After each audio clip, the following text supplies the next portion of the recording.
seminar है obesity.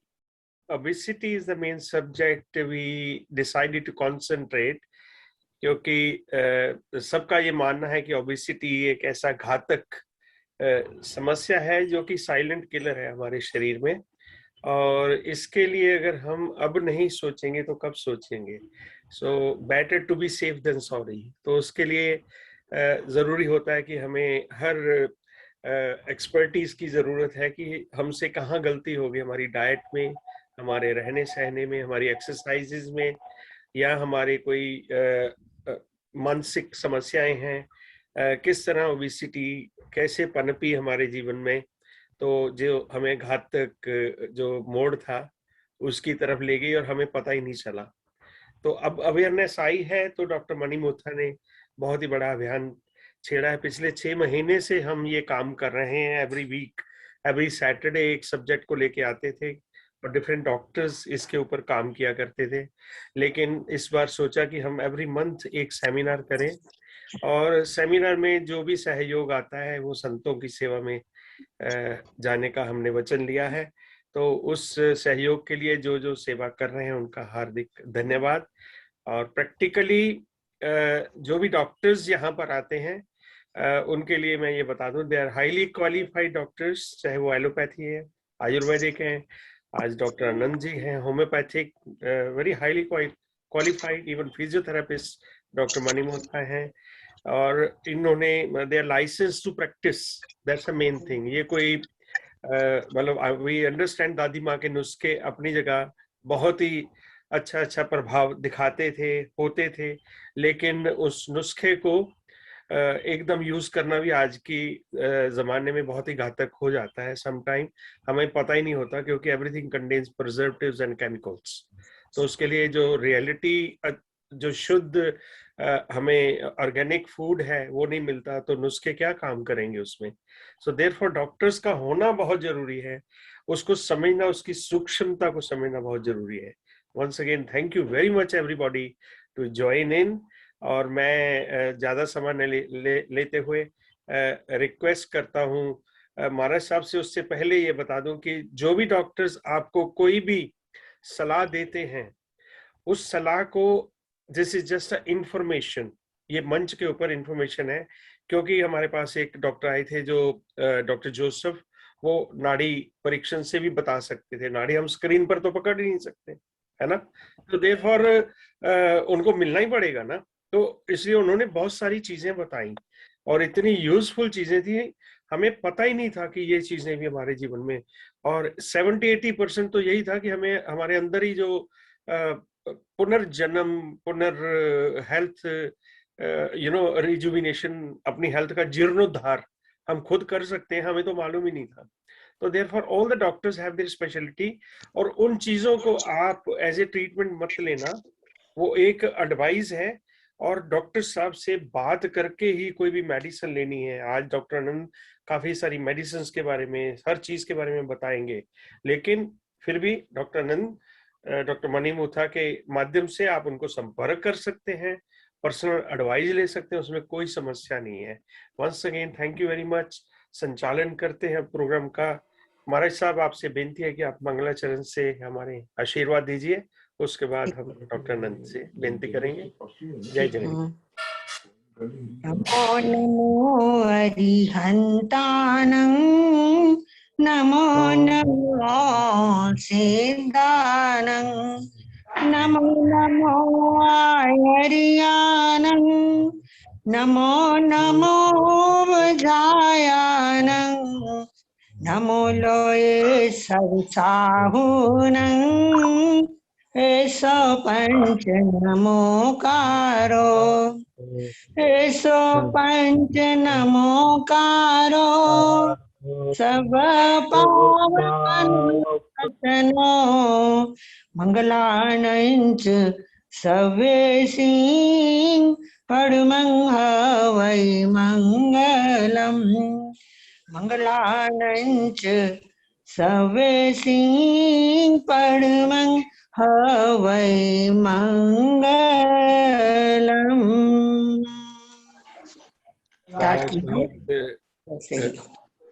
धन्यवाद। सुख साता पूछते हुए हमारे साथ आपके आशीर्वाद का बहुत ही हमें लाभ मिलता है। हमेशा हम चाहते हैं कि आप हमारे प्रोग्राम में ऐसे ही रहें और आशीर्वाद देते रहें। और इसके साथ साथ आपको बताएं कि इस प्रोग्राम के साथ ये ऑर्गेनाइजेशन में मनी जीव दया फाउंडेशन में बहुत सारी एक्टिविटीज हैं, जिसमें हमारे डॉक्टर अवस्थी जी हैं, जो कि पर्यावरण के हिसाब से अपने जड़ी बूटियों का बहुत सारा रिसर्च एंड डेवलपमेंट में लगे हुए हैं। डॉक्टर अनीश हैं जो आध्यात्मिक दृष्टि से सब काम जो है वो आपको कुछ टाइम पर बताते हैं। डॉक्टर सुनीता जैन लूनिया जी हैं जो कि दुर्ग से हैं, उन्होंने भी बहुत काम किया, गर्भ संस्कार में इन्वॉल्व हैं, उसके संस्थापक हैं। तो backup is there, she is also PhD. और हमारे जैनार नेट से Anupama ji, she is also very devotee to our activities. और जैनर में हर तरह का जो है अपडेट करते हैं, जो भी काम हो। मैं भारत हूँ में भी बहुत सक्रिय हैं, और उसके साथ साथ उनके और भी बहुत सारे काम है जो यंगस्टर को साथ लेके चलते हैं, स्पेशली अपनी आइडेंटिटी, अपना विरसा।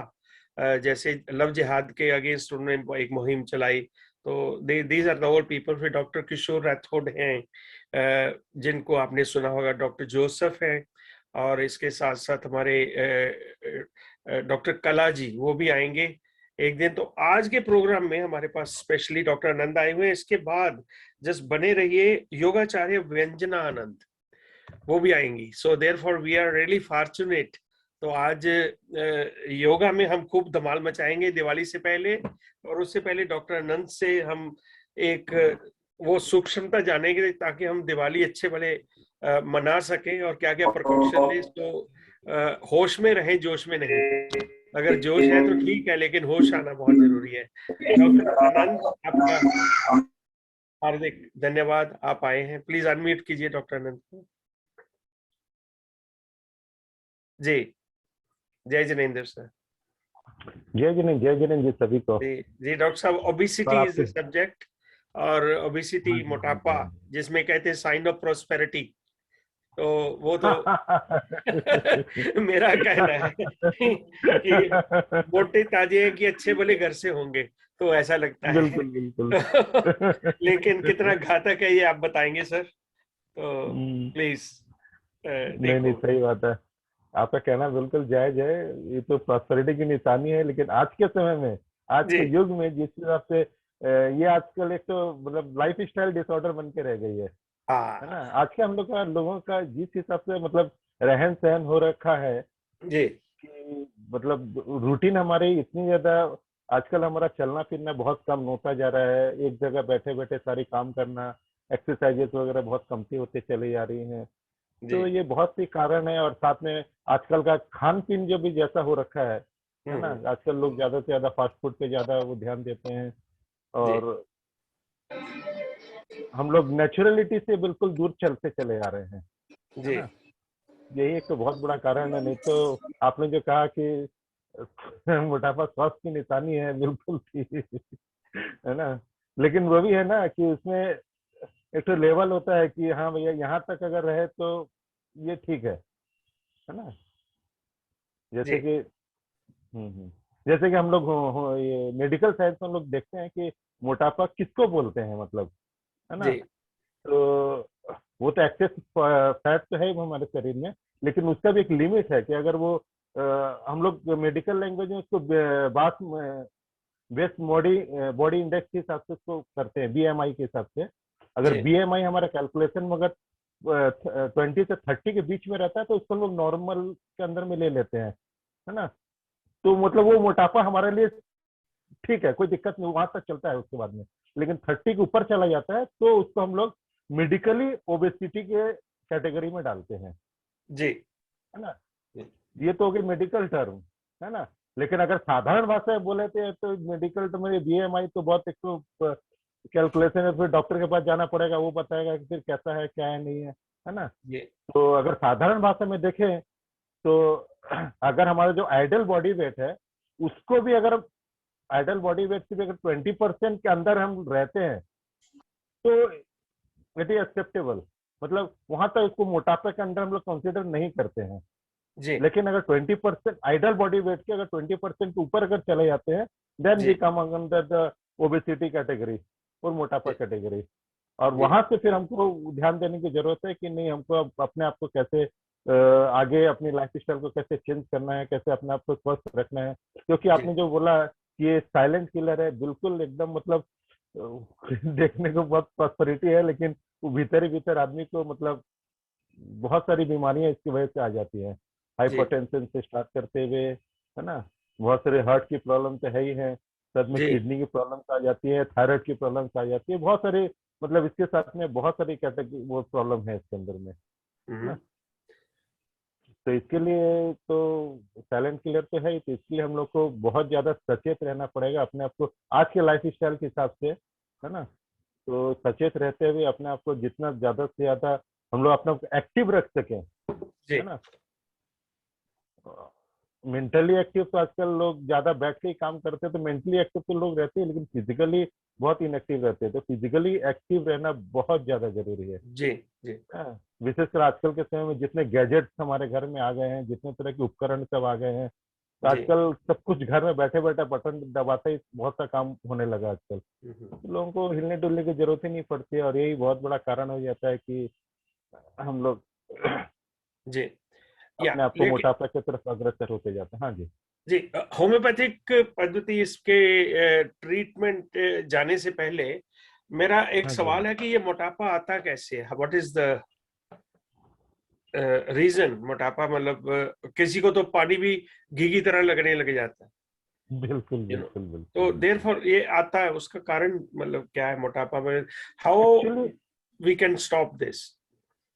हाँ, एक्चुअली ये सब actually basically unhealthy food habit और सेडेंट्री लाइफस्टाइल के हिसाब, एक तो मोटा मोटा अगर इसको देखा जाए तो जी हमारे एक तो अनहेल्दी फूड हैबिट जो होती चली आ रही है जो, हाँ, और सेडेंट्री लाइफस्टाइल जो बैठ कर चलता जा रहा है, ये सबसे मतलब मुख्य कारण मोटे तौर पर अगर देखा जाए तो ये बहुत बड़े कारण है जी ना।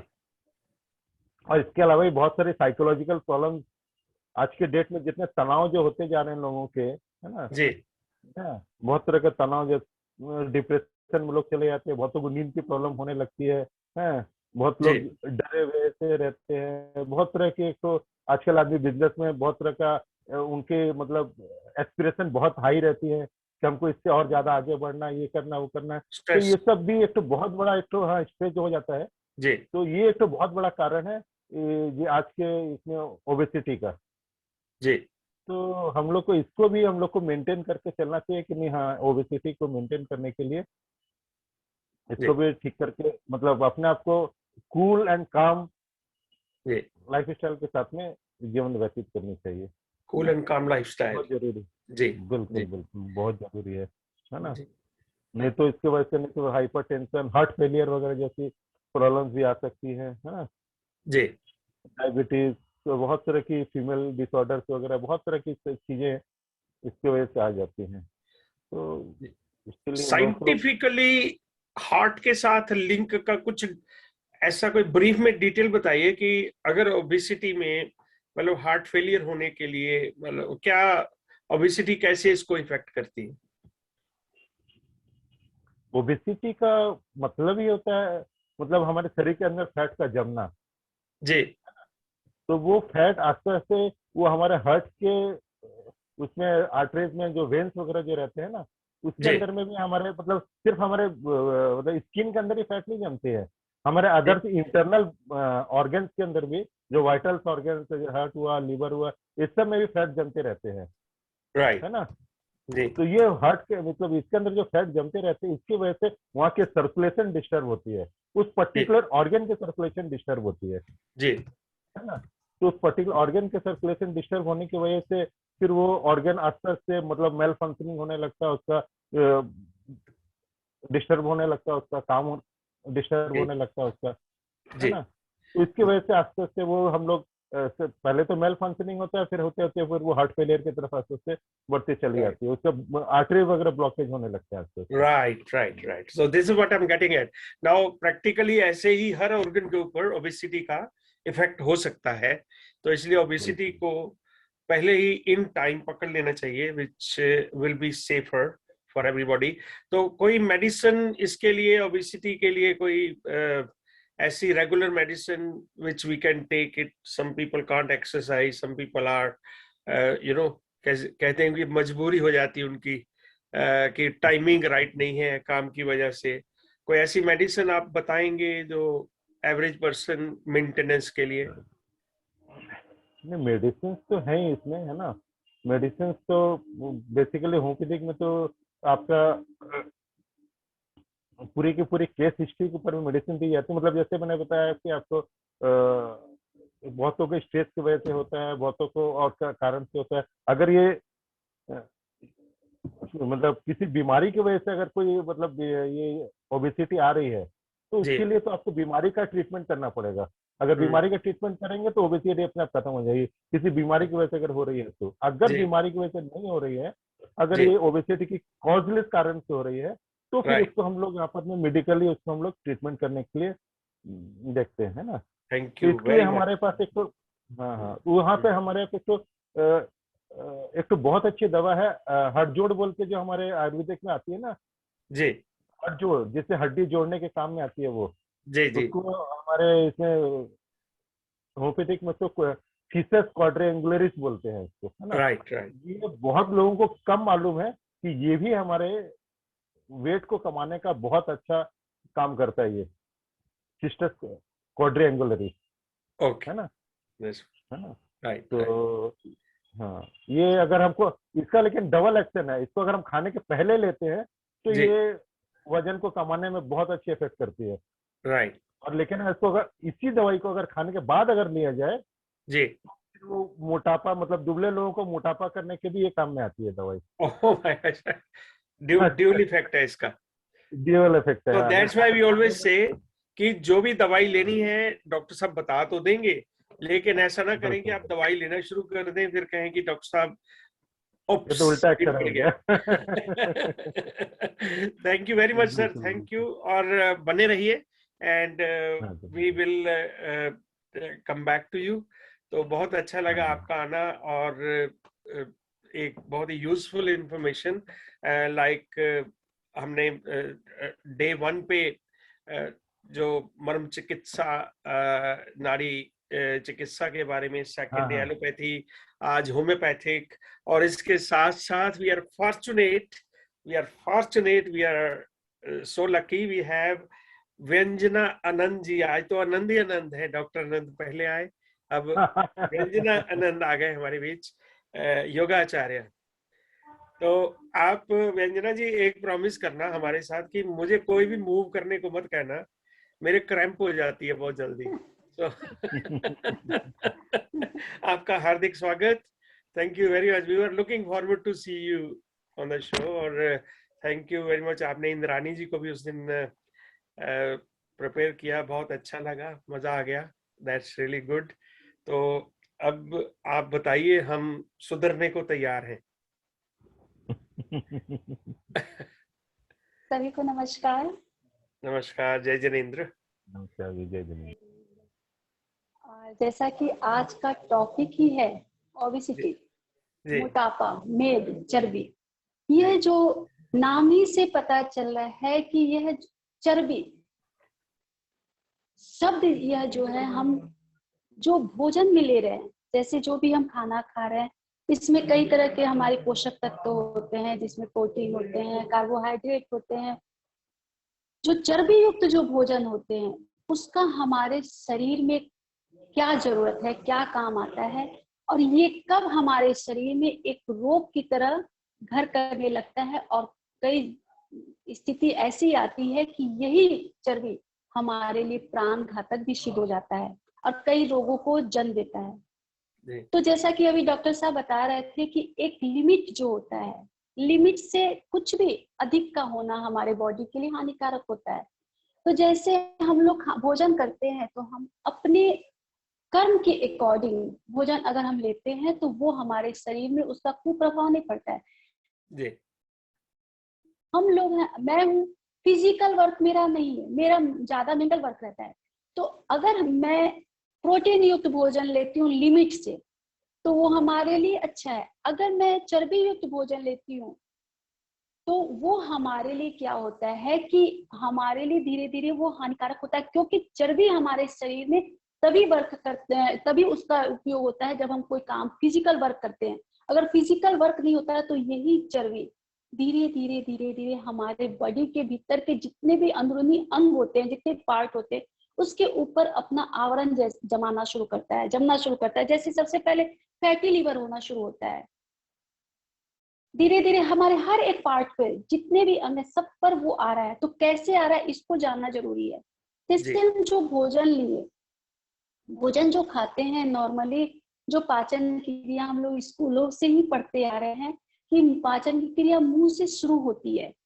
हम मुंह में भोजन लिए बिना चबाए अगर उसको भीतर ले जाते हैं, निगल जाते हैं, तो क्या होता है, यहाँ पर गड़बड़ी शुरू होती है कि हमारे जो स्लाइवा ग्लैंड्स जो है वो एक्टिवेट नहीं हुए, भोजन के साथ वो मिक्स नहीं हो पाए और डायरेक्ट भोजन हमारे आहार नली से नीचे चला गया। इससे क्या हो रहा है कि हमारे जो पाचक रस देने वाले जो अंदरूनी पार्ट है, जो अंग है, वो अपनी क्रियाशीलता नहीं दिखा पाते, वो एक्टिव नहीं हो पाते, क्योंकि वो एक्टिवेट ही होते हैं हमारे लार के संपर्क से। जब लार हमारी आहार नली से होते हुए हमारे पेनक्रियाज और लीवर तक पहुंचता है तो वो लीवर तब एक्टिवेट होता है, तब तो वो जल्दी से अपना स्राव देता है और जिसके कारण पाचन की क्रिया शुरू होती है, जठराग्नि शुरू हो जाती है। तो यहाँ पर हमने गलती की, जब चबाए बिना भोजन निगल लिया, तो ये हमारी पहली जो गलती थी। इससे क्या होता है कि वो अच्छे से रस स्राव नहीं कर पाया, जिसके कारण पाचन क्रिया कुछ अधूरी सी रह गई। अधूरी रहने से क्या होता है, कुछ अजीर्ण जो भोजन होते हैं, जो भोजन जीर्ण नहीं हो पाए, जो पच नहीं पाए, वो भोजन क्या होता है कि धीरे धीरे वहां की आंतों में, हमारी ग्राह्य नाड़ियों में जाकर के दीवारों में सटनी शुरू होती है, जमनी शुरू हो जाती है।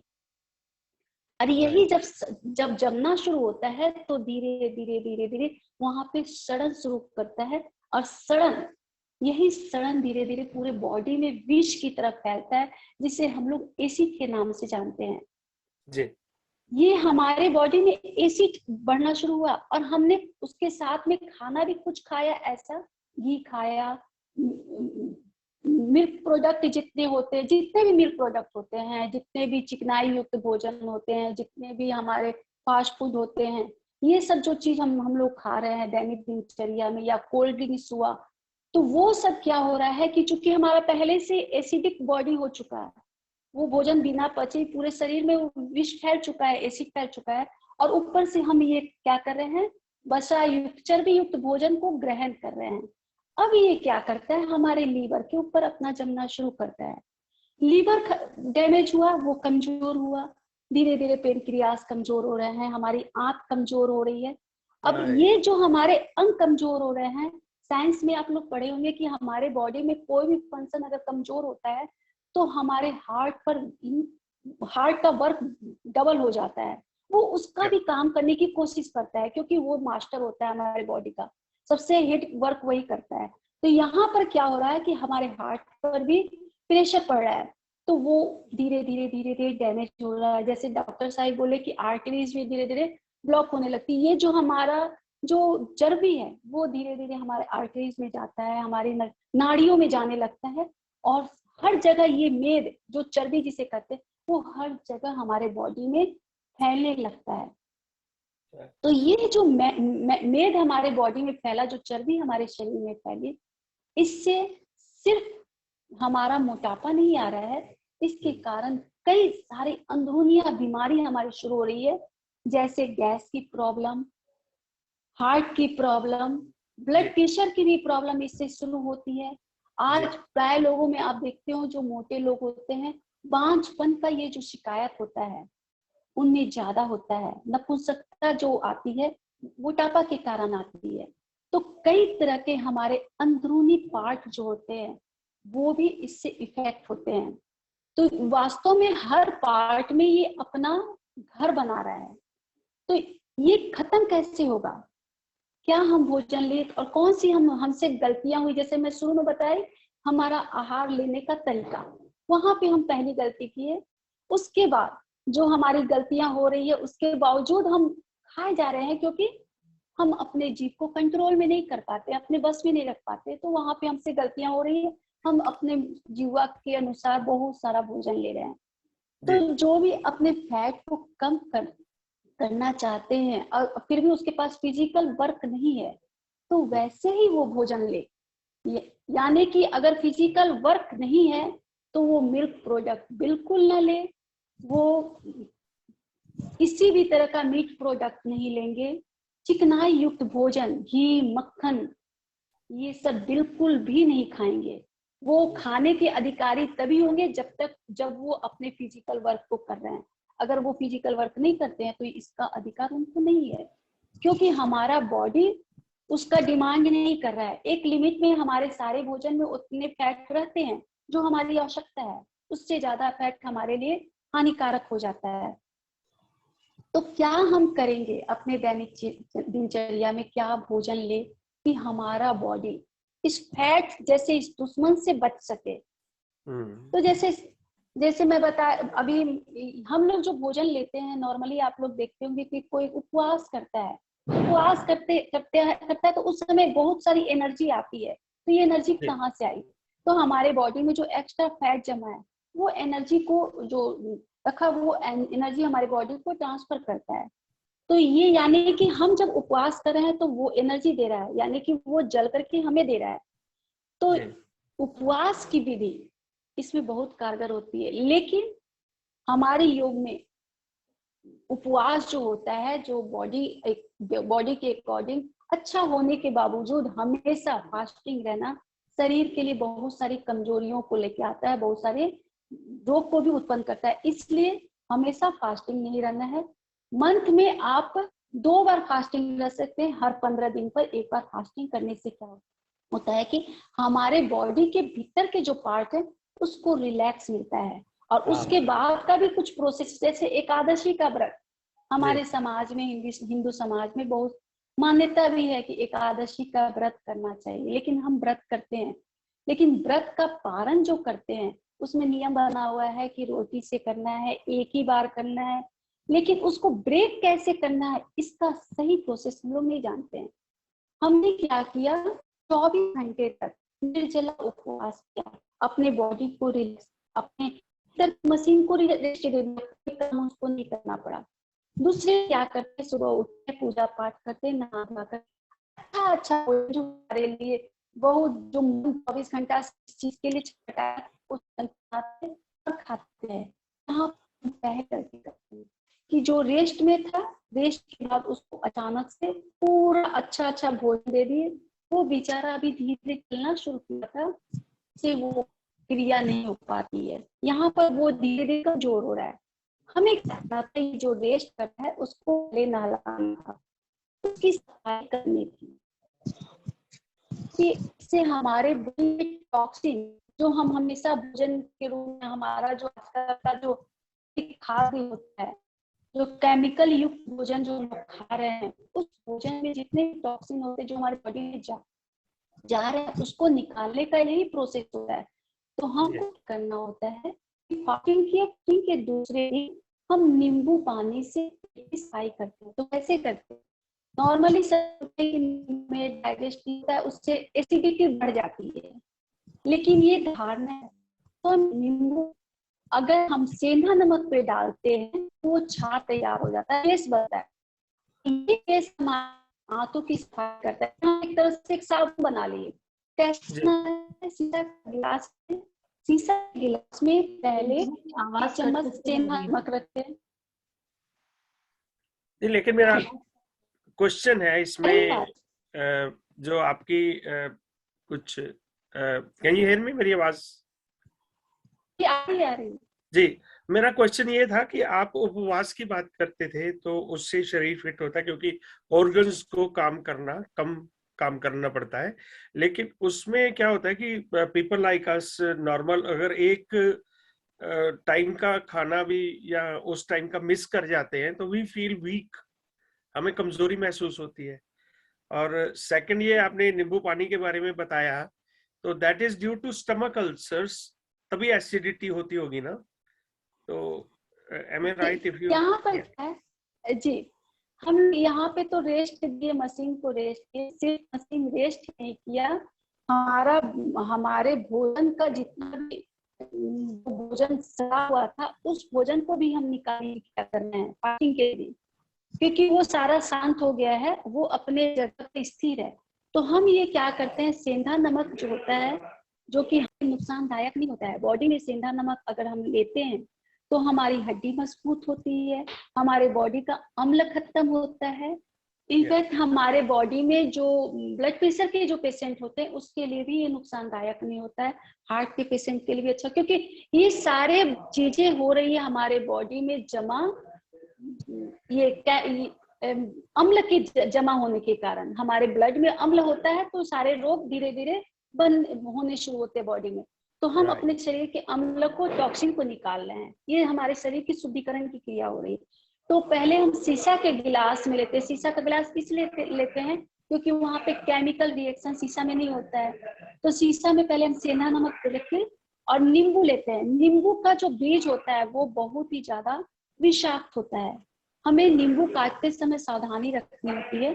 नींबू को रखते हैं, उसका जो किनारा होता है छिलका उसको काटते हैं, यानी कि चाकू थोड़ा सा भीतर घुसा कर चारों तरफ से काटते हैं, फिर उसको घुमा करके घिसते हैं।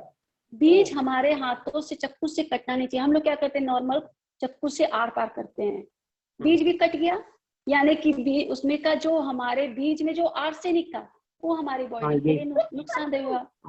तो ये हमें वैसे नहीं काटना है। अब उस नींबू को, 2 नींबू लेते हैं 1 चम्मच नमक पर, 2 नींबू को निचोड़ दिए। अब ये हमारा बेस तैयार हो गया। हम 4 गिलास पानी को गर्म करते हैं। ये फास्टिंग के दूसरे दिन का ब्रेक करने का तरीका बता रही हूँ। हम 4 गिलास पानी गर्म करते हैं और इस जो शीशा के गिलास में बनाए हुए बेस तैयार है नमक नींबू का, उसमें उसको मिक्स करते हैं। वो पानी झाग की तरह होता है। हम लोग क्या करते हैं, नींबू पानी बनाते हैं, पानी करते हैं, उसमें नमक डालते हैं, नींबू निचोड़ देते हैं। ये प्रोसेस हमारे बॉडी में टॉक्स और ज्यादा एसिड को बढ़ाता है। इस तरह बिल्कुल नहीं करना। ये तरीका हमारे बॉडी के सारे टॉक्सिन को भी खत्म करता है, एसिड को भी बॉडी से बाहर निकालता है। अब क्या होता है, ये पानी हमको ज्यादा देर तक नहीं रखना है, इसको 5-10 मिनट में 4 गिलास पानी को पी लेना है। फास्टिंग के दूसरे दिन शुरू में आपको हैबिट नहीं है ज्यादा पानी पीने की, और नींबू पानी का प्रोसेस जो आप शुरू कर रहे हैं तो आपको शुरू में वोमिटिंग फीलिंग होगी। अगर होता है तो भी कोई दिक्कत नहीं है, वो सफाई की क्रिया हो गई।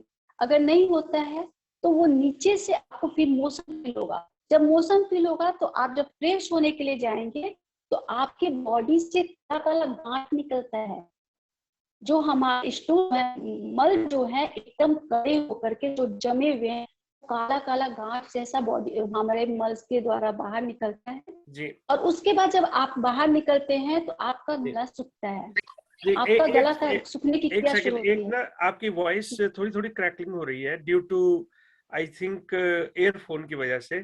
तो अगर आप एयरफोन हटा दें डायरेक्ट माइक्रोफोन के साथ तो। अभी आ रही है?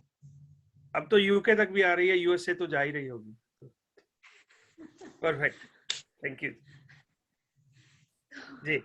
ये जो पानी जब फ्रेश होकर के आते हैं तो हमारा गला बहुत सूखता है, तो यानी कि हमारे बॉडी में पानी की कमी हो रही है। मीठा खाने की भी उस समय इच्छा होती है, गला सूखता भी है, तो आप मीठा बिल्कुल भी नहीं खाएंगे, आप सिर्फ सादा पानी पिएंगे, नॉर्मल पानी। अब गर्म पानी नहीं पीना है, आप फ्रेश होकर के आएंगे, नॉर्मल पानी पिएंगे। जितनी प्यास लग रही है, 1 गिलास की प्यास है 1 गिलास पीजिए, 2 गिलास की प्यास है 2 गिलास पीजिए। वो आपके भीतर का मशीन डिमांड कर रहा है, पानी पीते जाइए।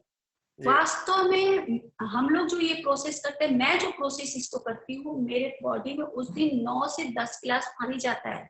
4 गिलास नींबू पानी पीती हूँ, उसके बाद सादा पानी लगातार पीती रहती हूँ।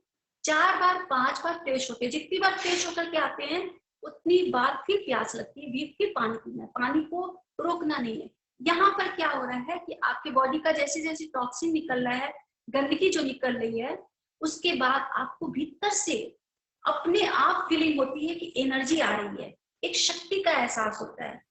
और ये शक्ति वास्तव में हमारे शरीर, जो हमारे अंदरूनी अंग है, उसको मजबूत करती है, क्योंकि उसके ऊपर का सारा टॉक्सिन, सारा फैट, सारी गंदगी जो उसके ऊपर लेयर जमा थी, वो सब धीरे धीरे पिघल के निकल रही है। Right. और पानी हम हमेशा गरम गरम पिएंगे। जब आप पानी घोटते हैं ना तो आपका लगना चाहिए ये गला जी गरम गरम फील होना चाहिए। आपके शरीर से पसीना छूटना शुरू हो जाता है, यानी कि आपकी त्वचा, आपके रोम छिद्र भी खुल रहे हैं और बॉडी भी भीतर से क्लीन हो रहा है और रोम छिद्र भी एकदम क्लीन हो रहा है। आपकी स्किन में लाइट आना शुरू होगा, बॉडी क्लीन हो जाएगी, आपके सारे अंग सही होंगे। ये जो फास्टिंग का प्रोसेस है हर 15 दिन पे तो करना ही चाहिए।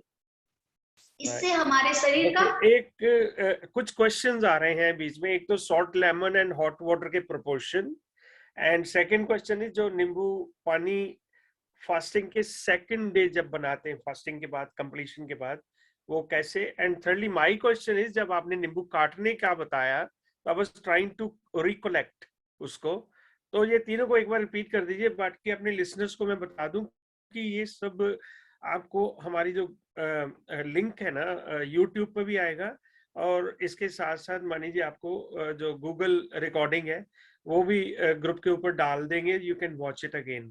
तो एक तो नींबू काटना, सेकंड फास्टिंग के बाद नींबू पानी तैयार करना, और थर्डली प्रोपोर्शन क्या होना चाहिए उसका। आई थिंक जो ब्लड प्रेशर वाले हैं उनको सॉल्ट के लिए थोड़ा परहेज करना पड़ेगा, सो आई एम नॉट श्योर, तो प्लीज ये एक्सप्लेन कर दीजिए। जी हाँ जी, जो मतलब जैसे हाई ब्लड प्रेशर के जो पेशेंट होते हैं लोग के लिए तो बहुत अच्छा है। हाई ब्लड प्रेशर के भी जो पेशेंट होते हैं, सेंधा नमक जो हम फास्टिंग के दूसरे दिन जो कर ले रहे हैं वो हमारे शरीर में, हमारे ब्लड में नहीं जा रहा है, वो हमारे आंख की सफाई कर रहा है, क्योंकि हम उसको पिए, वो पीते ही सीधे नीचे चला गया। इसको हम इसीलिए हमें जल्दी जल्दी सारा पानी, मैं पहले ही बताई कि पानी को रुक करके, ऐसे नॉर्मली पानी पीने का तरीका होता है चुस्की लेकर के। अगर हम पानी को खाते हैं तो वो हमारे हेल्थ को ठीक कर, राइट, किडनी नीचे निकल रहा है। तो यहाँ पर क्या हो रहा है, वो डायरेक्ट हमारे, इससे हमारी सारी नली से होते हुए सफाई हो रही है। यहाँ पे हमारे ब्लड में वो नमक की मात्रा नहीं जा रही। ऐसे भी सेंधा नमक नुकसानदायक नहीं होता, ब्लड प्रेशर के पेशेंट के लिए भी बहुत बताया जाता है। तो ये हमारा प्रोसेस जो कर रहे हैं उससे हमारा कोई नुकसान नहीं होता है। इनफैक्ट जो हाई ब्लड प्रेशर के जो पेशेंट होते हैं उसके लिए मैं एक साथ में एक और तरीका बता देती हूँ। जैसे ब्लड प्रेशर आपका बहुत ज्यादा बढ़ गया है, आप बहुत ज्यादा टेंशन है, गोली ना उठाए, गोली के नहीं के बदले आप क्या कीजिए, एक लोटा पानी लीजिए, आप पहले नहा लीजिए, एक लोटा पानी में सेंधा नमक डालिए, पूरे देह पर उसको डाल लीजिए। अंतिम जो लोटा होता है उसमें सेंधा नमक डाल करके नहा लीजिए, बिना देह कपड़ा पोछे कपड़ा पहन लीजिए, आकर के शवासन में लेट जाइए, आपका ब्लड प्रेशर एकदम से नॉर्मल हो जाएगा।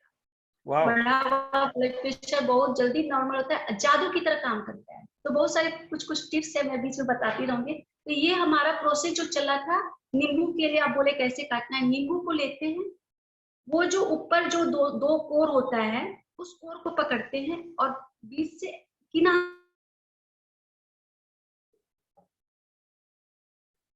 वॉइस ब्रेक हो रही है थोड़ा।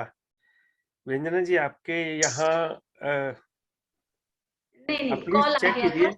हाँ, इंटरनेट का चेक कीजिए या नहीं कॉल आ गया था इसलिए आवाज चली गई थी जी। ओके, तो वो नींबू को हम खाली उसके छिलके को काट के उसको घुमा करके खींच लेते हैं। भीतर के गुद्दे को काटने की जरूरत नहीं होती है, सिर्फ छिलका को काटते हैं। ये तरीका हुआ। बनाने का तरीका फिर से मैं बता देती हूँ। शीशा के गिलास में 1 चम्मच सेंधा नमक रखती हूँ, उसमें 2 कागजी नींबू को अच्छे से निचोड़ लेते हैं। जो प्रोसेस से काटा गया है उस प्रोसेस से काट करके उसमें निचोड़ देते हैं। बीज नहीं जाना चाहिए, बीज को हाथ से रोक करके तब उसमें निचोड़ना चाहिए ताकि नीचे पूरा उसका रस जाए। और वो पानी जो हम गर्म पानी 4 गिलास लेते हैं, उस 4 गिलास पानी को मिक्स करते हैं, फेन हो जाता है वो पानी, एक झाग की तरह तैयार होता है। उस पानी को तुरंत पीना है, गरम गरम पी करके। दांत में ज्यादा देर नहीं रहे क्योंकि नींबू है, ज्यादा देर तक मुंह में नहीं रखना, मुंह से फट फट फट फट खोटना है। मुंह में ज्यादा देर तक नींबू रहने से हमारे दांत पे असर पड़ता है, इसलिए उसको जल्दी जल्दी घोटते जाना है। तो ये हमारा हो गया। इससे हमारे बॉडी के टॉक्सिन के साथ साथ फैट जितने भी जमा है हमारे बॉडी के अंदरूनी अंग पर लेयर जमा है, वो इससे क्लीन हो रहा है, उससे घट रहा है, धीरे धीरे पिघलते हैं। वो पिघल करके निकल जाते हैं। साथ में ये हमारा प्रोसेस हुआ, साथ में जैसे मैं बताई कि फास्टिंग करते हैं तो एनर्जी जो देता है हमारा फैट देता है। तो यानी कि हम ये फास्टिंग का तरीका हमारे लिए अच्छा है, लेकिन कैसे करेंगे, डेली हम अपने रूटीन में फास्टिंग कैसे करें, ये जानना बहुत जरूरी है। तो प्रोसेस ऐसा होना चाहिए, जैसे हम सुबह में उठते हैं, मॉर्निंग में उठते ही हम क्या करते हैं, भर पेट भोजन लेकर के नाश्ता की जगह पे हम खाना ही एक तरह से अच्छे से खा लेते हैं। सुबह हुई, रात भर से भूखे बैठे हुए, सुबह सो उठ करके बहुत सारा खाना खाए, ये हमारा बहुत ही गलत तरीका है खाने का। सुबह का नाश्ता आप कुछ आयुर्वेदिक, कुछ औषधियों को, कुछ ऐसी चीजें जो आपके शरीर में एनर्जी देता है उसको लेते हैं तो आपके लिए अच्छा होता है। तो क्या लेंगे, जैसे हमारे बॉडी के टॉक्सिन को निकालने के किया करते हैं एलोवेरा, एलोवेरा का जूस ले सकते हैं, लौकी का जूस आप यूज कर सकते हैं।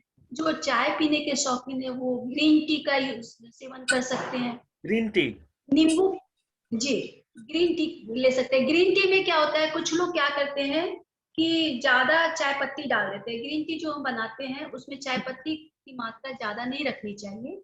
नॉर्मल एकदम, जैसे नॉर्मल आप दूध का जो चाय बनाते हो उसमें 1 चम्मच चाय पत्ती डालते हैं, तो इसमें 1/4 चाय पत्ती डालते हैं, उसको खौलाते हैं, नीचे उतारते हैं, उसमें आधा नींबू निचोड़ते हैं, और थोड़ा सा आपको मन है गुड़ डालने का तो गुड़ डाल सकते हैं, नमक डालने की इच्छा है तो नमक डाल करके उसको पी सकते हैं।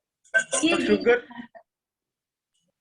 नॉट शुगर, शुगर की जरूरत नहीं है इसमें, गुड़ सही रहता है, शुगर की बिल्कुल जरूरत नहीं है। शुगर ही तो हमारे बॉडी में फैट को लेके आता है। आप दीक्षा दे दो, मैं देखी जाएगी। हम नहीं सुधरेंगे। ओह गॉड, आपको चलो पीछे बार सब बुला रहे हैं भैया, गुड़ गुड़ गुड़ प्रथा में जाएंगे। गुड़ प्रथा, जी कितना रूम है जी। तो गुड़, टी बैग गुड़ एंड लेमन, वो प्रोपोर्शन आधा लेमन, फुल लेमन इन अ नहीं, एक चौथाई, एक का 4 क्वार्टर लेमन, ओके फाइन। तो ये हम अब सुबह में लेते हैं।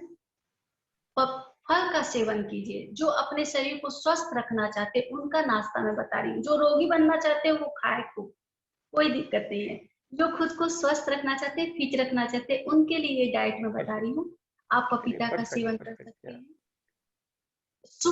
सुबह के समय में आप, जैसे आज सुबह, कल सुबह होगी, सुबह होते ही आप एक व्यक्ति के लिए 1 मुट्ठी मूंग, 1 मुट्ठी गेहूं को और 1 मुट्ठी चना, ये 3 चीज को पानी में भिगो दीजिए, और रात को सोते समय उसको पानी में से निकाल करके कपड़े में बांध करके रख दीजिए। सुबह में उसमें अंकुरन हो जाएगा। आप इस अंकुरन को नींबू डाल करके गुड़ के साथ में, या फिर आप उसको 1 सीटी लगा करके उबाल भी दे सकते हैं। बहुत ही अच्छा और बहुत ही पौष्टिक, आपके शरीर के टॉक्सिन को निकालता है, आपके शरीर में जो जमा फैट है उसको भी खत्म करता है। किसी तरह का कहीं से कोई नुकसान नहीं होता है इससे, क्योंकि ये जो अंकुरन हम तैयार, 1 मुट्ठी चना, 1 मुट्ठी मूंग, 1 मुट्ठी गेहूं, और 1 मुट्ठी मूंग इज ग्रीन वन, या ये तीनों को पानी में भिगो देना मॉर्निंग में, और रात को पानी निकाल के फिर उसको कपड़े में बांध लेना है। ओके, तो फिर कपड़े में भी बांध सकते हैं। आजकल एक टिफिन भी मिलता है, छेद वाला, चारों तरफ से टिफिन रहता है, उसमें भी रख देने से अंकुरन रात भर में अच्छे से निकल जाता है। मार्केट में आजकल एक छेद वाला एक टिफिन मिलता है, उस टिफिन को भी हम लेकर के उसमें रख सकते हैं, या शीशे के गिलास में भी पानी निकाल करके ढक देते हैं, शीशा के बर्तन में भी अच्छे से अंकुरन तैयार हो जाता है। उसको किस टेम्परेचर में रखना है ओवरनाइट? कपड़े में भी रख सकते हैं, आप गिलास में भी रख सकते हैं, लेकिन पानी को हटा देना है, पानी हटा देना है। तो रूम टेम्परेचर कितनी होनी चाहिए? 20-25 डिग्री? नहीं, नॉर्मल टेम्परेचर। गर्मी रहेगा तभी अंकुरन होगा, इसीलिए उसको बांधना पड़ता है। कि गर्मी से जल्दी से अंकुरन आता है। ओके, सो ओवरनाइट रख दिया और सुबह उठ के उसको लेमन एंड गुड़ अगेन। हाँ, उसके साथ खा लिए। अगर थोड़ा सा चटपटा खाना चाहते हैं तो आधा हरी मिर्च भी उसमें डाल के खा सकते हैं, नमक डाल करके, नींबू निचोड़ करके सो उसको। वो ब्रेकफास्ट का सप्लीमेंट हो गया, ब्रेकफास्ट नहीं लेंगे फिर। जी बिल्कुल, तो ये हमारा ब्रेकफास्ट हो गया। आपको अभी कुछ नहीं खाना है। अभी आप जो खाए हैं ये आपके लीवर पर प्रेशर नहीं दे रहा है, आपके लीवर पर इससे प्रेशर नहीं हो रहा है, वो अपने आप वो अच्छे से पाचन की क्रिया कर देता है। यहाँ पर अभी हमारा लीवर रेस्ट में है, हमारे जितने पाचन तंत्र हैं सब अभी रेस्ट में ही है वास्तव में। यानी कि आप फास्टिंग डाइट जो होता है उसको फॉलो कर रहे हैं, फास्टिंग का जो रूल है उसको फॉलो कर रहे हैं। आपको भोजन लेना है दोपहर के समय में। दोपहर के भोजन में सब्जी ज्यादा लीजिए, ग्रीन वेजिटेबल ज्यादा लीजिए, पालक का प्रयोग ज्यादा कीजिए। तो कुछ लोग होते हैं पालक नहीं मिलता है या पालक खाने में टेस्टी नहीं लगता है, आप पालक को पीस लीजिए, क्योंकि पालक हमारे आंत की, बड़े आंत छोटी आंत सबकी सफाई करने की क्रिया पालक ही करता है। वो अगर हम अपने डेली रूटीन में डालते हैं, कोई भी साग अगर डेली रूटीन में एक बार हम यूज कर रहे हैं तो वो हमारे शरीर के, हमारे आंतों की सफाई करने की क्रिया वो करता है। लेकिन साग जो होता है, सावन में साग नहीं लेना चाहिए, क्योंकि सावन में साग में कीड़े लगे रहते हैं, इसलिए सावन में उसको अवॉइड करना है। राइट, जस्ट वन क्वेश्चन बीच में आया कि सेंधा नमक रॉक सॉल्ट को कहते हैं या पाकिस्तानी नमक या पहाड़ी नमक, इज दैट राइट? सेम होता है? पहाड़ी नमक होता है, सफेद रंग का ही होता है रॉक सॉल्ट। ओके, हाँ, ओके, थोड़ा सा हल्का रेडिश होता है। अब ब्लैक सोल्ट होता है वो तो सॉल्ट में तो वो तो एकदम काला या लाल लाल, बहुत ज्यादा लाल होता है। और ये जो होता है ये हम लोग फास्टिंग में भी लोग करते हैं, ये फलाहार में ही गिना जाता है, ये नमक में के रूप में माना जाता है। राइट, ठीक है। तो ये हमारा हो गया दोपहर में जो भोजन लेते हैं जी। हमारे बॉडी में प्रोटीन की मात्रा की आवश्यकता कितनी है इसको जानना जरूरी है। हम लोग बहुत ज्यादा प्रोटीन ले लेते हैं, जैसे एक ही दिन में हम पनीर भी खा लिए, हम एक ही दिन में जो नॉनवेज वाले लोग होते हैं वो नॉनवेज भी ले लेते हैं, फिर ये राजमा भी ले लिए, बहुत सारे चीज को प्रोटीन युक्त ले लिए। लेकिन हमारे बॉडी में एक दिन में जरूरी रहता है 1 कटोरी दाल में जितने प्रोटीन होती उतने से ज्यादा प्रोटीन हमारे लिए एसिडिक बन जाता है, वही हमारे लिए विष का कारण बनता है। 1 कटोरी की मात्रा, 1 कटोरी की मात्रा मीन्स कुक्ड दाल। हाँ, जो हम 1 कटोरी दाल भात जो चावल खाते हैं दोपहर में, तो 1 कटोरी दाल ले ली, बस उतना काफी है प्रोटीन, उससे ज्यादा प्रोटीन की जरूरत नहीं। सुबह में ही प्रोटीन ले लिए, दोपहर में भी ले ली, रात में ले ली, तो उसके बाद हमारे बॉडी में इफेक्ट तो पड़ेगा ही, उसका असर पड़ेगा, खराब असर पड़ेगा। तो ये जो हमारा जी, तो ये दोपहर के भोजन में ले ली। लेकिन दोपहर में याद रखना, जब हम भोजन करते हैं तो भोजन के बाद में छाछ लेना अति आवश्यक। छाछ मतलब जैसे आधा कटोरी हम दही जमाते हैं तो उसका दुगुना पानी मिला करके उसमें हल्का नमक, भुना जीरा डाल करके उसको, उसका घोल भोजन के बाद में लेना जरूरी है, दोपहर के भोजन के बाद में। लेकिन कुछ लोग जो होते हैं ज्यादा पित्त प्रधान के जो व्यक्ति होते हैं, वो अगर जो दही है, दही में नमक डालते हैं तो उनका पित्त और भी बढ़ जाता है। नॉर्मली दही में नमक डाल करके जो हम लेते हैं हमारे पित्त को घटाता है, लेकिन पित्त प्रधान के जो व्यक्ति होते हैं विशेषकर, क्योंकि हमारा बॉडी तो पित्त, वात और कफ 3 चीज से बना हुआ है, हमारे बॉडी की प्रकृति होती है, ये तीनों बैलेंस में रहते हैं, हम स्वस्थ रहते हैं। ये अनबैलेंस्ड हो जाता है तो कई तरह के रोग हमारे बॉडी में आते हैं।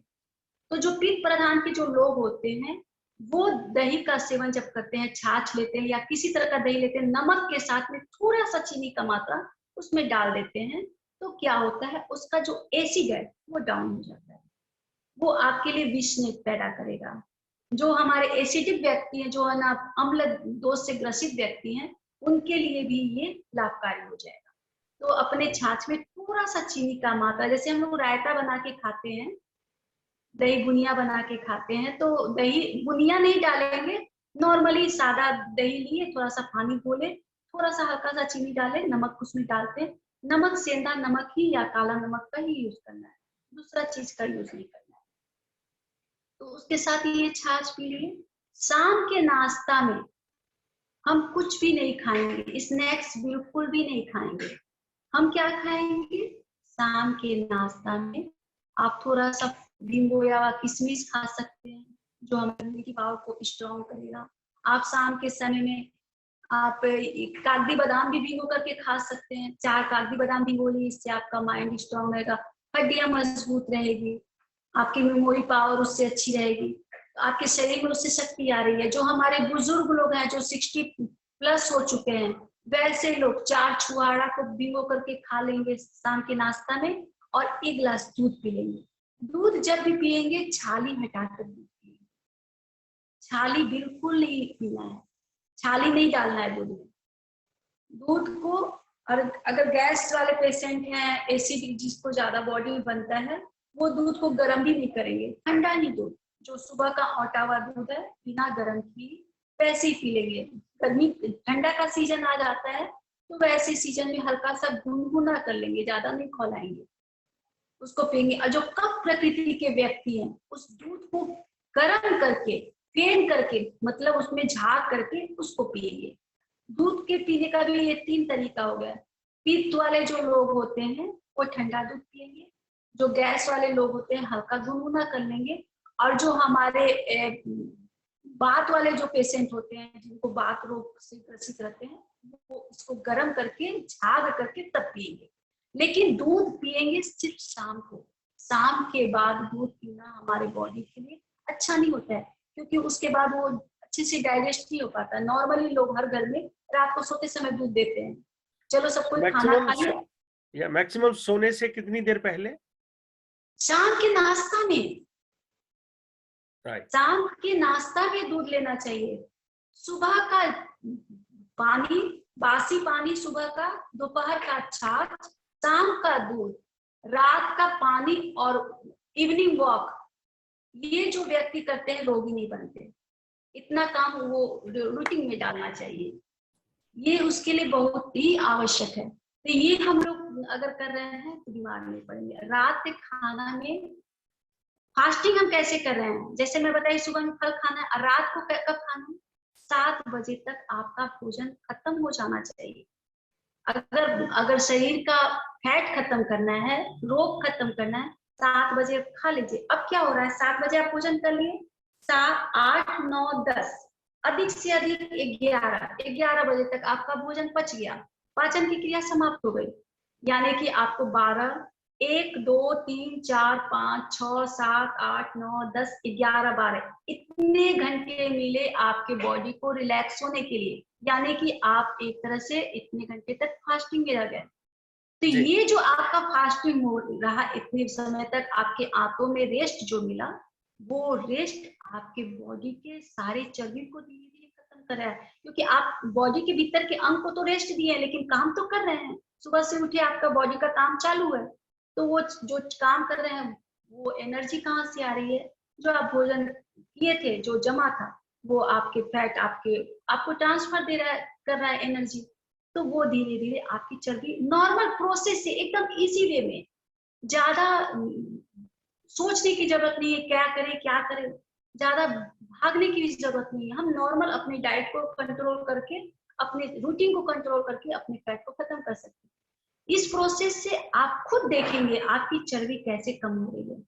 ये जो सुबह में जो एलोवेरा जो बताई हूँ, एलोवेरा क्या कर रहा है, सुबह सुबह जो मैं बोली कि बोले खाली पेट एलोवेरा लेना है, 10 ग्राम एलोवेरा आप ले रहे हैं, तो 10 ग्राम एलोवेरा जो लिए, तो कैसे सुबह में लिए, वो लेने के बाद वो आपके पेट में जब जाता है तो कहा जाता है एलोवेरा हमारे शरीर का डॉक्टर होता है। डॉक्टर की नजर, डॉक्टर के माइक्रोस्कोप जहां तक नजर नहीं जाते, उनकी मशीन जहां तक नजर नहीं दौड़ा पाती है, एलोवेरा हर एक पार्ट में, हर एक सेल के भीतर के गंदगी को निकालता है, हर एक रोग को दूर करता है। मैं 2 साल लगातार एलोवेरा का सेवन की, और वो सेवन मेरे जीवन में एक बहुत ही अच्छा चमत्कार दिखाया कि सारे रोग खत्म हो गए। बहुत सारे रोग से ग्रसित थी, तो वो सारे एलोवेरा ऑन इट्स ओन या यू मिक्स विद आंवला जूस? नहीं, जूस नहीं, एलोवेरा, सिर्फ एलोवेरा अगर प्लांट है तो सबसे बेस्ट है। ओके। पौधा का जो हम ताजा गुद्दा लेते हैं, उसका कोर का जो कांटा होता है उसको निकाल दिए, छिलका निकाल दिए, उसके भीतर का गुद्दा 10 ग्राम 10 ग्राम होता है। आपको ये उंगली का जो साइज है इतना चौड़ा, ये हमारा 10 ग्राम हो जाता है।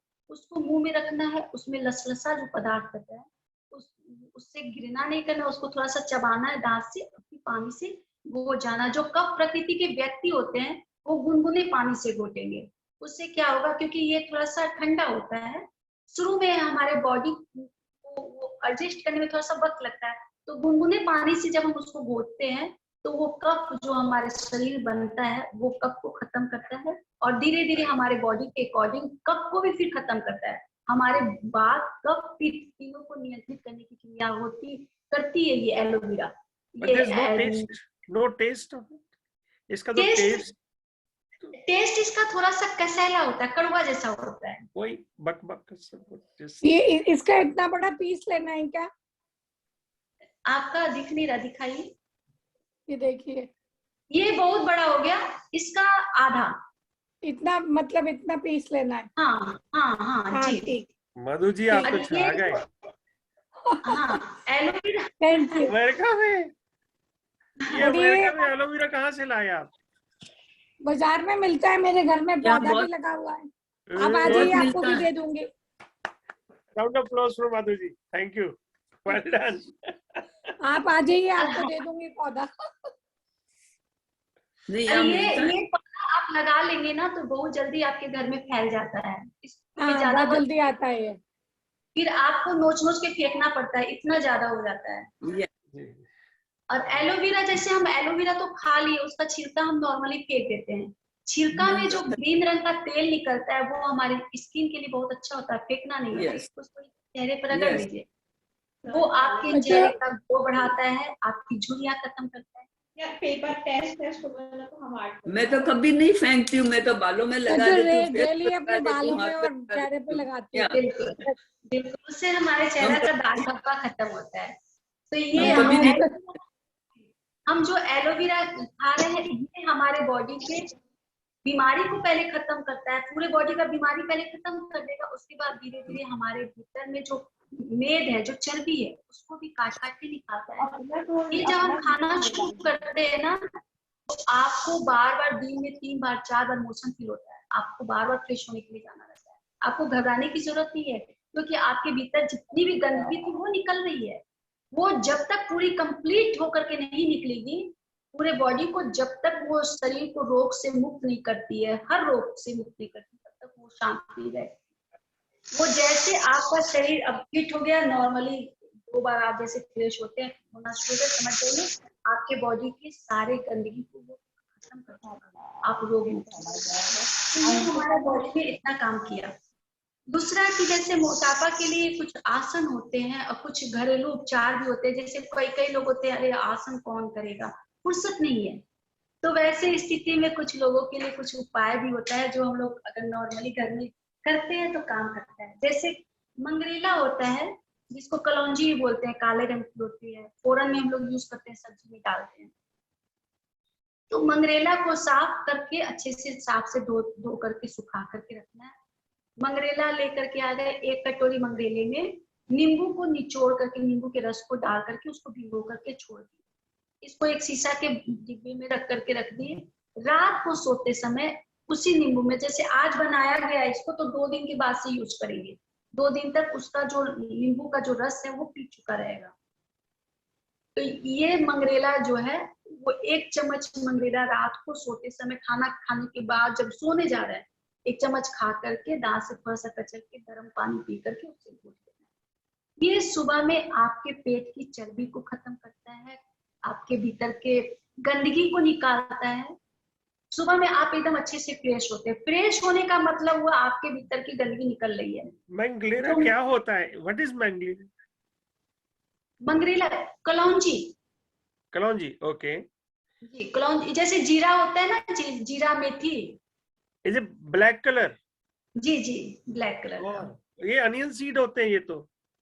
हाँ, अनियन सीड होते हैं, इसका तो हमारी नहीं, ऑनियन सीड नहीं होते हैं।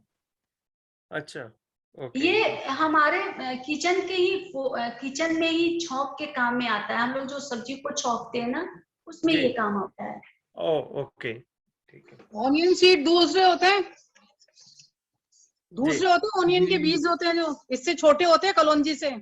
Okay, okay, I got confused actually. मैंने कहा उसका तो निषेध है, because they look like similar ऐसे। अपने नहीं, जब आंवले का अचार बनता है, केरी का अचार बनता है, तो कलौंजी बहुत उसमें काम आती है और उससे बहुत टेस्टी बनता है अचार। ओके, क्योंकि हम लोग अनियन गार्लिक कुछ नहीं खाते ना यार। हाँ नहीं, ऐसे मैं आनंद मार्ग से बिलोंग करती हूँ। हम लोग भी प्याज, लहसुन, चाय, कोल्ड ड्रिंक्स, कॉफी, कोको सब निषेध है हम लोग में। तो मैं भी जी। ये सब कुछ नहीं खाती हूँ। हम लोग सब कोई सात्विक लोग बैठे हुए हैं। जी जी, थैंक यू, ठीक। तो तो ये ठीक है। तो एक जो चम्मच एलोवेरा रात का को- क्वेश्चन आ रहा है कि एलोवेरा एम्प्टी स्टमक लेना चाहिए ना? जी, ये सुबह में ही, एकदम सुबह में ब्रश करते ही सबसे पहले इसको खा लिए। अगर हम कुछ बीमारी को ठीक करने के लिए जो औषधि युक्त करते हैं, जितने भी औषधि, जैसे डायबिटीज के लोग हैं तो वो रात को मेथी भिगोते हैं, बादाम भिगो करके सुबह में खाते हैं। तो सुबह में आप एलोवेरा, सबसे पहले एलोवेरा ले लिए, उसके थोड़ा सा 1 मिनट के बाद में मेथी खा लिए, फिर उसके मेथी का पानी भी पी लिए, फिर उसके बाद काजू बादाम छिलका हटा करके उसको खा लिए। उसका पानी नहीं पीना, उसका पानी फेंक देना। ड्राई फ्रूट्स हमेशा कोशिश करनी है भिगो करके ही खाए, साबुत कभी भी सूखा नहीं खाए। वही हमारे बॉडी में फैट को बढ़ाता है। जी। ड्राई फ्रूट्स को हमेशा भिगो करके उसकी शक्ति बढ़ जाती है और ज्यादा पोषक हो जाता है, पौष्टिक हो जाता है। जी। और दूसरा होता है जीरा। एक बार और रिपीट कर दीजिए, कैसे बनाना है मंगरेला? आप एक कटोरी मंगरेला ले रहे हैं। जैसे आप जितने भी मंगरेला को लिए हैं, उसमें ना नींबू इतना निचोड़ दीजिए कि वो डूब जाए। वो उसमें रस में वो जो मंगरेला है डूब जाए। 2 दिन के बाद आप देखेंगे तो उसका पूरा रस वो पी चुका रहेगा, वो फिर से सूख जाएगा। अब उसको एक शीशे के जार में रख करके, बंद करके रख लीजिए। रात को सोते समय 1 चम्मच खाकर गर्म पानी से उसको घोटिए। आपका तो पेट खराब भी नहीं ठीक होगा? होगा। हाँ, फंगस तो नहीं लगेगी उसमें अगर हम नहीं, फंगस नींबू नहीं। प्रिजर्वेटिव है ना माधु जी? नींबू डाल दिए ना उसमें, नींबू डाल दिए और शीशे के जार में रखे हुए हैं।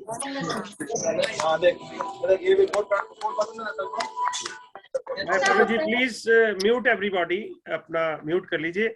कोई भी क्वेश्चन है किसी का, please write in chat box, ताकि हम फिर जो स्कॉलर हैं उनकी आराम से बात सुन सकें। कोई भी क्वेश्चन है please write in the chat box. जी।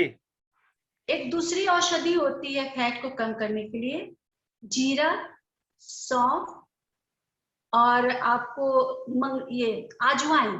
जीरा, सौंफ, अजवाइन तीनों बराबर मात्रा में लेते हैं। हल्का सा रोस्ट करते हैं, ज्यादा रोस्ट नहीं करना है। हल्का सा रोस्ट के, मान लीजिए 3 चम्मच आप जीरा लिए हैं तो 3 चम्मच अजवाइन लेंगे, 3 चम्मच सौंफ लेंगे। तीनों हमारे बॉडी के लिए बहुत अच्छा, कफ, वात, पित्त तीनों को नियंत्रित करने वाली चीज है। तो ये तीनों चीज को लेकर के हल्का सा रोस्ट करेंगे। रोस्ट इसलिए करते हैं कि वो जब पाउडर बनाए तो अच्छी सी पाउडर बन जाए, नहीं तो खुरदुरापन रह जाता है। तो उसको अच्छे से पाउडर बनाने के लिए उसको हल्का सा बस गर्म करते हैं कि ताकि उसके भीतर की नमी नष्ट हो जाए। नमी नष्ट होते ही फिर उसको पीस करके पाउडर ठंडा करके उसको बंद करके रखते हैं। इसे हम इसको भी रात को सोते समय, फैट को कम करने वाले जो चीज हम ले रहे हैं औषधि में, उसको रात को ही लेना है। 1 चम्मच रात को लिए, गर्म पानी में घोल करके भी ले सकते हैं, या ऐसे पंखी के समान उसको खा करके गर्म पानी पी करके उसको सो जाना है। तो ये भी सुबह में आपके पेट के भीतर की गंदगी को भी खत्म करेगा, आपकी चर्बी को भी बहुत जल्दी नष्ट करेगा। फैट को कम करने के लिए, जैसे मैं बताई कि हम जो भोजन लेते हैं, जो एक्स्ट्रा फैट होता है तो कहाँ जमता है? हमारे नसों में जमता है। तो हमारे नस को क्लीन करने के लिए, इनफैक्ट हमारे बॉडी में कोई भी रोग है, आप गैस्ट्रिक के पेशेंट हैं, आपके बॉडी में स्टोन बन रहा है, आपके बॉडी में आप ब्लड प्रेशर के पेशेंट हैं, हार्ट के पेशेंट हैं, सब तो नसों की बीमारी है। सब में तो नस में ही टॉक्सिन जमा हो रहे हैं, अम्ल जमा हो रहे हैं, जिसके कारण बीमारी हो रही है।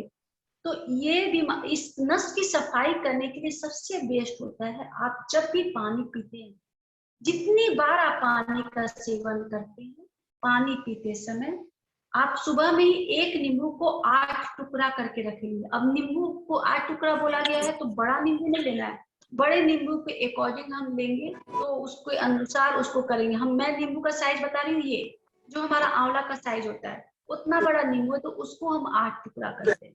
उसके अकॉर्डिंग आप बड़े नींबू को भी जी प्लीज म्यूट रखिए अपना माइक तो विल बी बेटर। जी व्यंजना जी, माय अपॉलॉजी। तो ये जो हम नींबू को 8 टुकड़ा करके रखे हैं, उस नींबू को क्या करना है, एक कटोरी में पानी भर करके उसको डुबा देना है, क्योंकि वो उससे ताजा बना रहता है, खराब नहीं होता है। अब नींबू को पानी में डुबा के रखे हैं, वो सिर्फ यूज करने के लिए, उस पानी को नहीं पीना है, उसको डुबा करके छोड़ दिए हैं।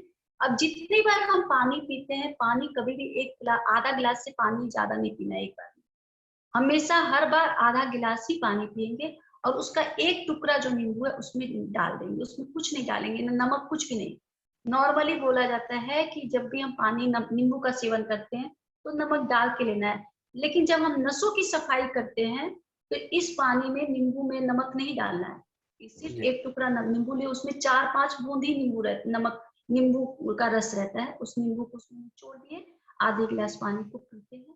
वो खट्टा भी नहीं लगता है, नॉर्मल लगता है, बस वो आपके नसों की क्लीनिंग करता है, वो सफाई की क्रिया करता है। तो वो दिन भर आप जितना पानी पिए, उस पानी में ये नींबू की मात्रा आपके शरीर के गंदगी को निकाल रहा है, फैट खत्म कर रहा है। तो ये जो हम नींबू पानी पिए हैं और पानी पी रहे हैं, अब प्रश्न होता है कि एक व्यक्ति कितना पानी पिए। मैं पी रही हूँ, मैं 4 लीटर पी रही हूँ, जो 90 किलो के व्यक्ति है वो भी 4 किलो पी रहे हैं। अरे मैं तो 4 लीटर 5 लीटर पानी पीता, नहीं, बिल्कुल नहीं। हम अपने बॉडी के वेट के अकॉर्डिंग पानी पिएंगे, कितना पानी हमें पीना चाहिए ये जानना बहुत जरूरी है।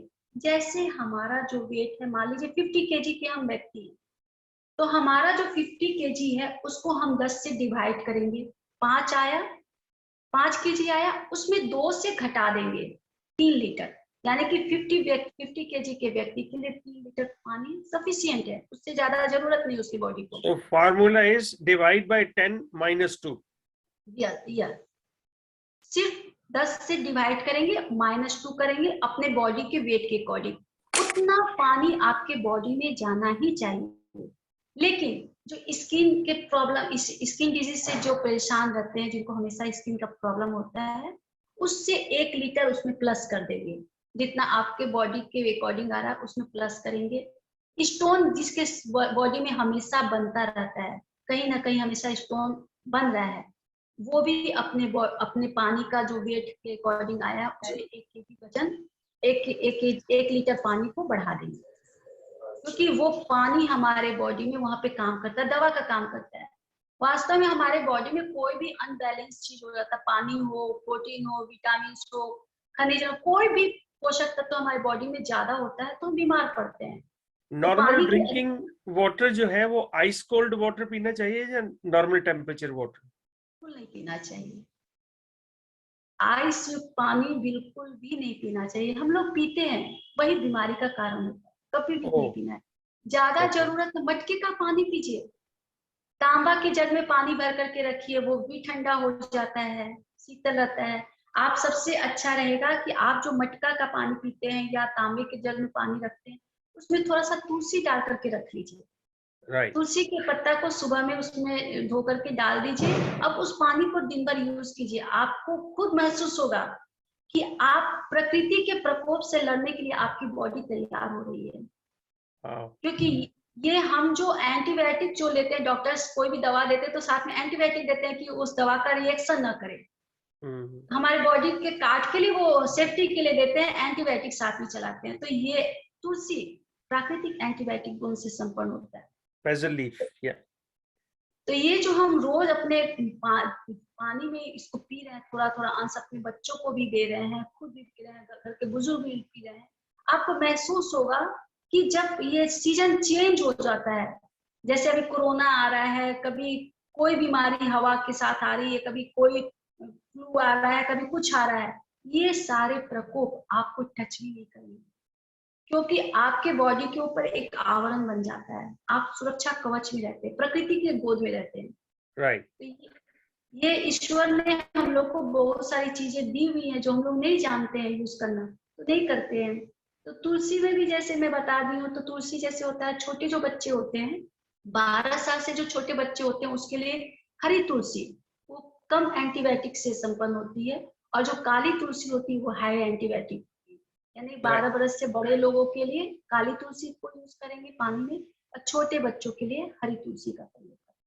आप खुद चख कर देखिए, जो हरी तुलसी है उसको खाइए, वो थोड़ा ज्यादा ये नहीं रहेगा, तेजी उसमें ज्यादा नहीं रहेगी। काली तुलसी खाइए, पूरा मुंह एकदम तेज हो जाता है, तो उसमें गुण ज्यादा रहती है। तो एज के अकॉर्डिंग हमको काली तुलसी और हरी तुलसी का सेवन काली करना है। तुलसी, ओके, नेवर सीन।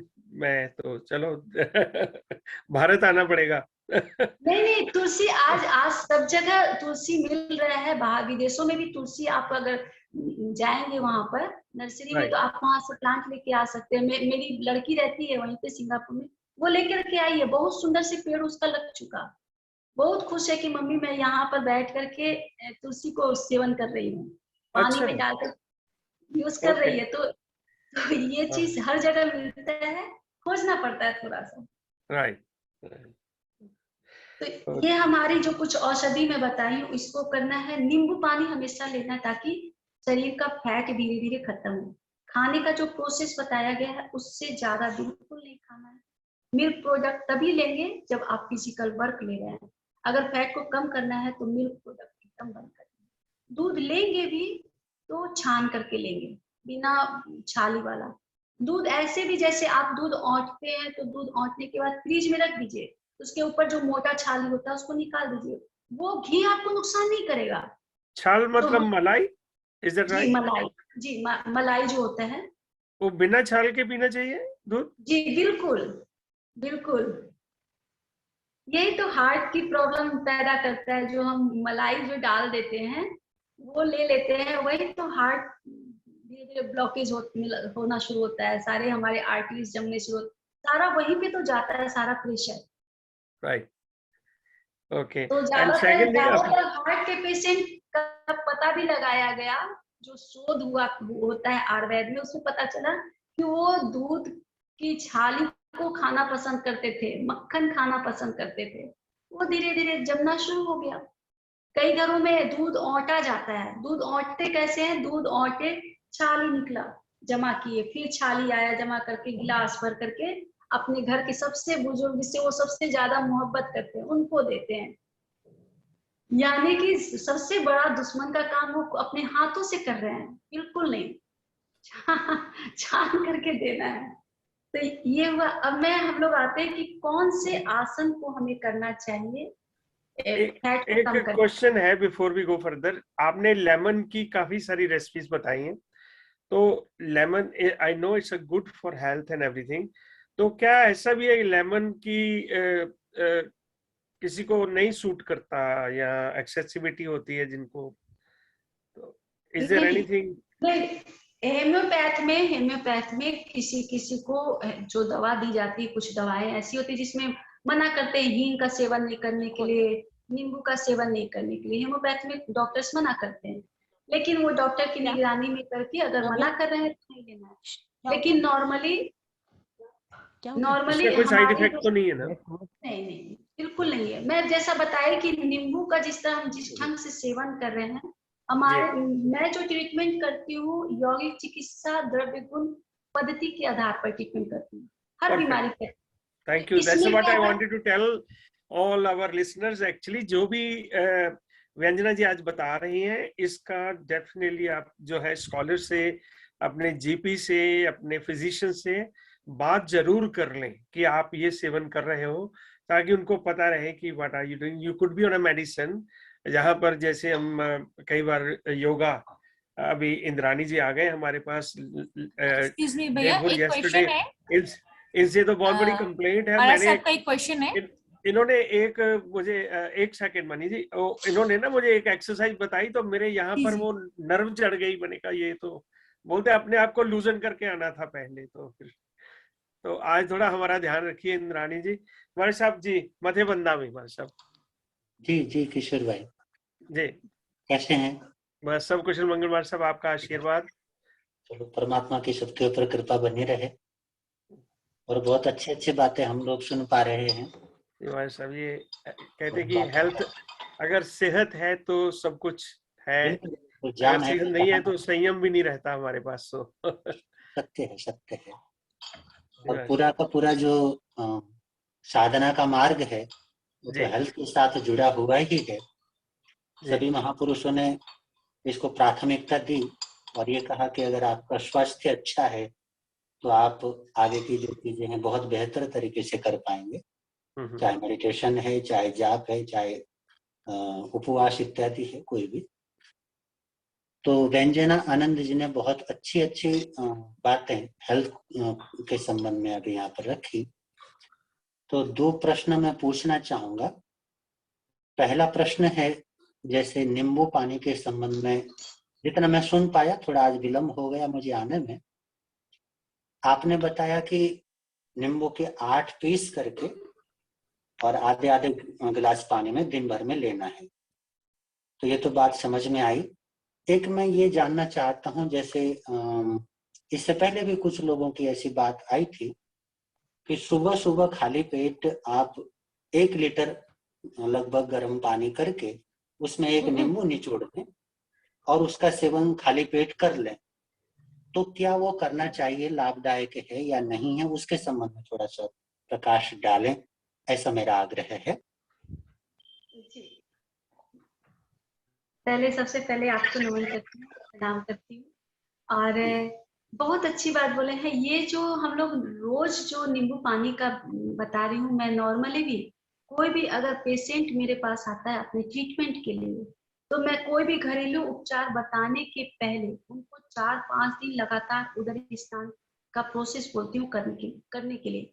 ये प्रोसेस इसलिए बोलती हूँ कि उसके बॉडी में जितनी भी गंदगी वो पहले क्लीन होगी, तब हम कुछ। व्यंजन जी आप अनम्यूट कर लीजिए प्लीज, अनम्यूट कीजिए जी। हाँ, तो ये जो नींबू पानी का जो हम सेवन अगर डेली करते हैं तो उससे क्या हो रहा है कि हमारे बॉडी की सारी गंदगी क्लीन हो रही है। उसके बाद कुछ भी हम औषधि को यूज करते हैं तो वो तुरंत हमारे शरीर में अपना प्रभाव डालती है, दिखाती है, असर दिखाती है। तो ये जो हम नींबू पानी पी रहे हैं इससे कोई नुकसान नहीं होता है।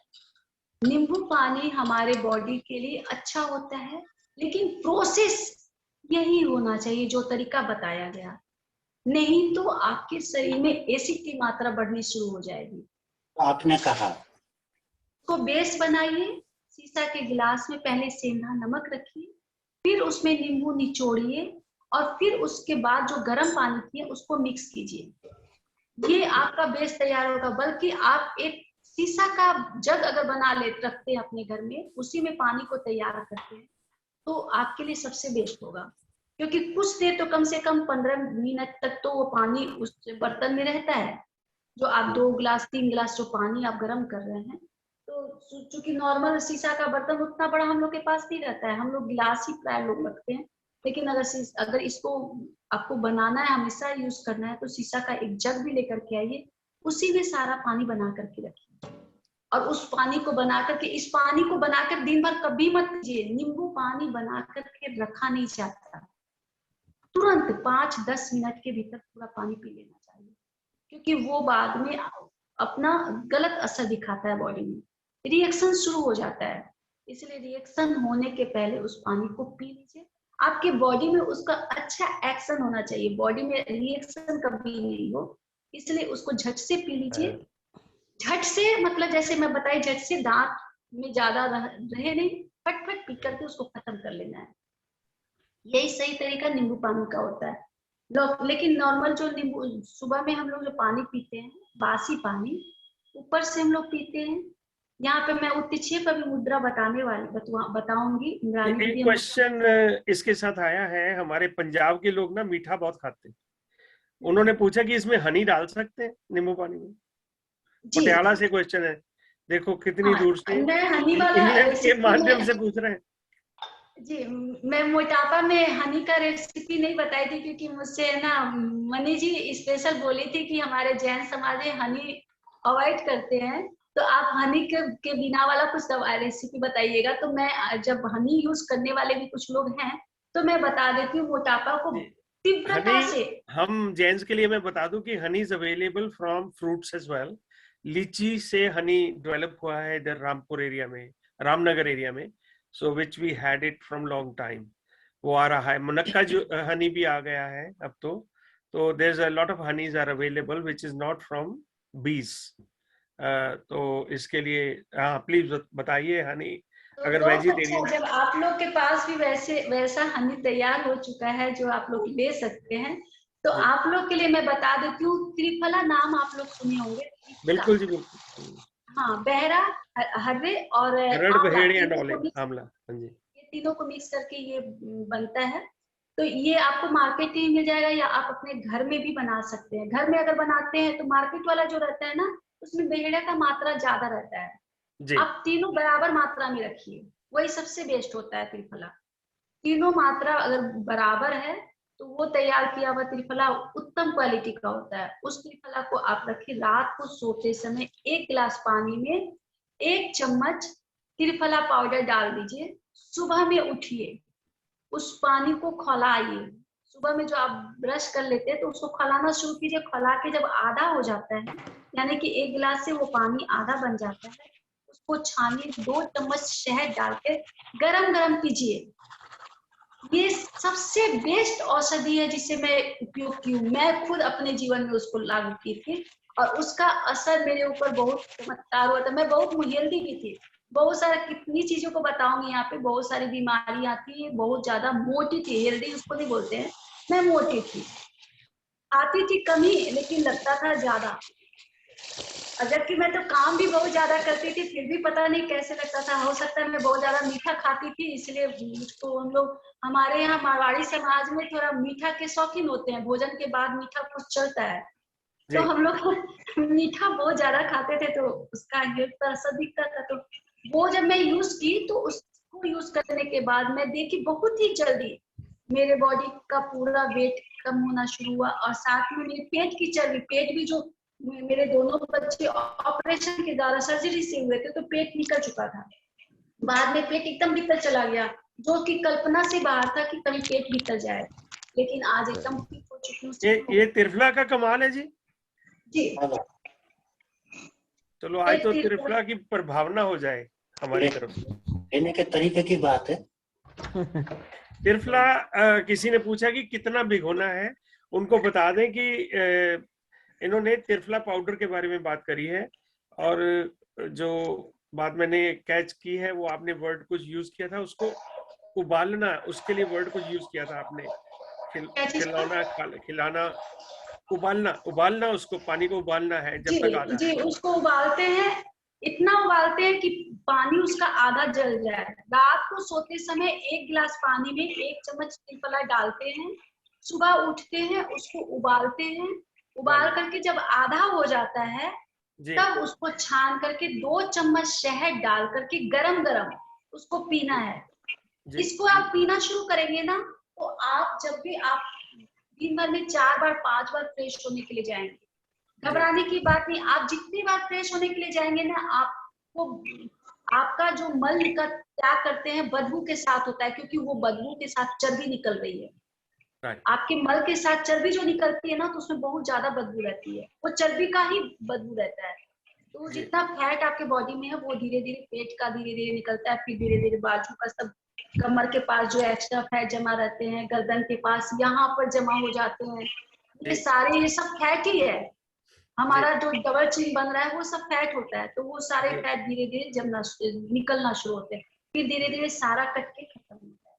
तो समय लगता है, लेकिन जब आप पूरा निकल जाता है तो खुद को आप देखेंगे तो आपको खुद अच्छा लगता है। और कुछ ऐसी चीजें होती है जो हम फैट के लिए यूज करते हैं, जैसे कुछ दवा या और भी कोई दवाइयां होती है जो यूज करते हैं, तो उसके फैट तो कम होता है, लेकिन साथ में आपके फेस का लाइट भी चला जाता है, चेहरा भी सूखा सूखा दिखने लगता है, चमक खत्म कर देता है। लेकिन ये जो हम यूज करने के जितने भी अभी नुस्खे बताए गए हैं वो आपके लाइट को कहीं खत्म।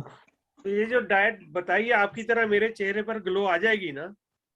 बिल्कुल आएगी, बिल्कुल आएगी। मेरे पास वो चीजों को मैं नहीं बताती हूँ कि जो आपको नुकसान करेगा, जिसका साइड इफेक्ट होता है, वो मैं बिल्कुल भी नहीं बताती। क्योंकि हम लोग टीवी रेडियो प्रेजेंटर हैं, कहीं ग्लो चली गई तो हम गए, फिर खत्म, फिर तो हमें कोई पूछेगा नहीं। तो ये बहुत जरूरी है कि हमारी ग्लो बनी रहे। कुछ कह रहे हैं हमें कि नींबू से अगर एलर्जी हो तो उसका मतलब ये है कि आप नींबू मत लीजिए। जो आपके फिजिशियन, जो आपके एलर्जी के कोई भी डिस्कस कर लीजिए, ताकि आपको ऐसा ना हो कि जो डिस्कशन चल रही है उसमें आप वही सलाह लेकर अपना शुरू कर दें तो उसका कोई साइड इफेक्ट हो। तो हमारी रिक्वेस्ट है, जो भी हमारे स्कॉलर्स कुछ बता रहे हैं, that is just practical way पर बता रहे हैं, जैसे नुस्खे कोई भी है। सेकंड, ये बात जो उन्होंने शहद की बात करी है, आप वेजिटेरियन शहद जो है वो ले सकते हैं। वेजिटेरियन शहद मतलब इट्स अवेलेबल फ्रॉम लीची फल से, हमने अभी मंगवाया था फ्रॉम रामनगर एरिया, और मुनक्का शहद, ऐसे शहद कुछ अवेलेबल है जो जेन्स फ्रेंडली शहद है। We are very conscious on it, otherwise we would not advise, क्योंकि जो चीजें हम नहीं लेते हो इस मंच पर उसका हमारे निषेध है, जो चीज हम नहीं लेते। कमल भाई साहब, आपका सवाल है, आइए। मेरे रूह की खुराक है जी कमल भाई साहब। जी जनाब, प्लीज, आपका स्वागत है। आवाज आ रही है मेरी? जी, यूके तक तो आ रही है जी, अमेरिका वाले से पूछ के बताता हूँ।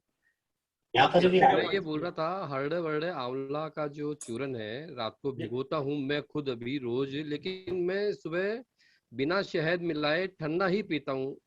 मतलब शहद भी नहीं मिलाता हूँ और गर्म भी नहीं करता हूँ, लेकिन उसको छान के मैं पी लेता हूँ। मुझे वैसे कोई तकलीफ नहीं है, तो इसमें कोई गलत तो नहीं कर रहा हूँ ना? नहीं, आप पी रहे हैं, लेकिन वो फैट को खत्म नहीं करेगा, वो फैट की दवा नहीं तैयार होगी। तो फैट के लिए जो हम दवा यूज करते हैं वो गर्म पानी से ही लेने पे कारगर होता है। आप महसूस करते होंगे कि आप नॉर्मल ठंडे पानी से पी रहे हैं, ये आपके शरीर के वात, कफ, पित्त तीनों को नियंत्रित करने की क्रिया कर रहा है, लेकिन फैट को खत्म नहीं करेगा। अगर फैट, वैसे तो कमल भाई साहब फैट नहीं है, इनको मैंने बहुत करीब से देखा हुआ है, लेकिन भाई साहब ऐसे है कि गर्म पानी से ही फैट का निदान होगा। ये किसी भी चीज का असर जो है ना, जैसे व्यंजना जी बता रहे हैं, और उसमें जो थोड़ा बहुत बचा के मैं उससे आंखें धो लेता हूँ मेरी। जी, आपकी आवाज बहुत लो है।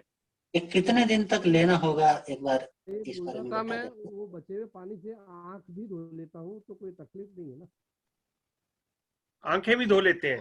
वो तो ठंडे पानी से आप धो लेते हैं तो ठीक है, कोई ऐसी बात नहीं। We don't know about it. आंखें धोने के, तिरफला से आंखें धोना, जी बहुत अच्छा है।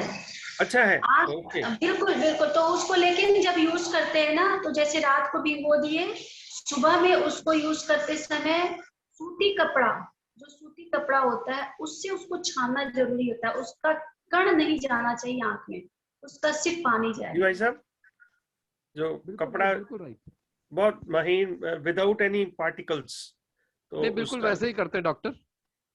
ठीक ठीक ठीक जी, उससे बहुत अच्छा होता है। और अगर आंख के लिए करते हैं तो आंख में आप सुबह का जो सलाइवा होता है उसको भी आंख में काजल की तरह लगाएंगे तो बहुत जादू की तरह, इनफैक्ट आपको महसूस होगा जैसे आंख में पानी आ रहा है, आंसू गिर रहा है, और आंख के समय कभी कभी देखते समय लाइट जलने लगता है, बल्ब का जलना आंखों के सामने अचानक से, तो ये आंख का कमजोर होने का लक्षण है। तो वो हम मतलब सुबह सुबह उठ करके सलाइवा लगा लेते हैं आंखों में।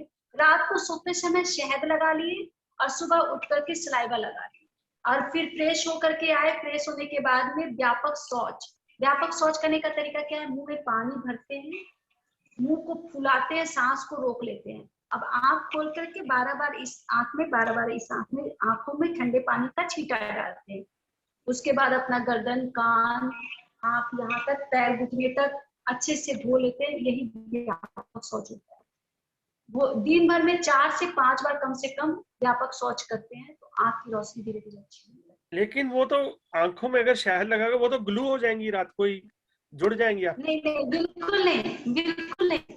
मैं ये एकदम बिल्कुल कुछ नहीं होता है। मैं ना रात को जैसे मेरा तो ज्यादा आजकल तो ऑफलाइन कुछ होता नहीं, ऑनलाइन ही सारे काम हो रहे हैं, मोबाइल का ही सारा काम। मैं कभी भी कविता भी लिखती हूँ तो मेरा हमेशा मोबाइल पे ही लिखना होता है, तो आंख पे कभी कभी लगता है कि प्रेशर पड़ रहा है। तो वैसी स्थिति में ज्यादा मैं अपने बॉडी के लिए कुछ दे नहीं पाती हूँ उस समय, तो कभी कभी बीच में 3-4 दिन यूज करती हूँ। रात को शहद लगाई, सुबह में अपने सलाइवा को लगा लेती हूँ, तो 2-3 दिन के बाद फिर से वापस आ जाती है सब आंख की प्रॉब्लम खत्म हो जाती है। एक्सक्यूज मी व्यंजना हिमानी जी आ गए जी। बस मैं कहूंगी कि हमारे साथ सब साहिब जी हैं और सब श्रावक भी हैं, तो मैक्सिमम हम लोग शहद अवॉइड ही करते हैं, मतलब नहीं यूज करते हैं। तो बाकी जितने भी ऑप्शंस आपने बताए हैं वो सब बेस्ट है, उसके साथ यूज करेंगे। हाँ, जिसको जो यूज कर सकते, जो नींबू नहीं खा सकते वो नींबू, दूसरा चीज बताई उसको ले ले। ये नहीं है कि अब बताई तो जितना चीज बताया गया सब ले रहे हैं, एक चीज लीजिए, उसी से आपको अच्छा प्रभाव दिखाई देगा। जी जी, वंडरफुल। तो जैसे हम लोग फास्टिंग का मैं बताई हूँ कि फास्टिंग ब्रेक हो गया, जब लगता है कि पेट एकदम क्लीन हो चुका, उसके बाद आप भोजन करने के पहले 2-3 केला जरूर लेंगे। केला खाने से क्या होता है कि आपके आंत में जो गंदगी थोड़ी सी कहीं रह जाती है वो भी एक बार फिर से निकल के कि वो क्लीन कर देती है। तो केला लास्ट में खाने से आंत में जमा गंदगी जो बाकी रह जाती है शेष, वो निकालती है। साथ में आपका जो पेट ढीला हुआ है, आप पतला जो पेट साफ कर रहे हैं, मल का त्याग कर रहे हैं, वो धीरे धीरे बंद जाता है।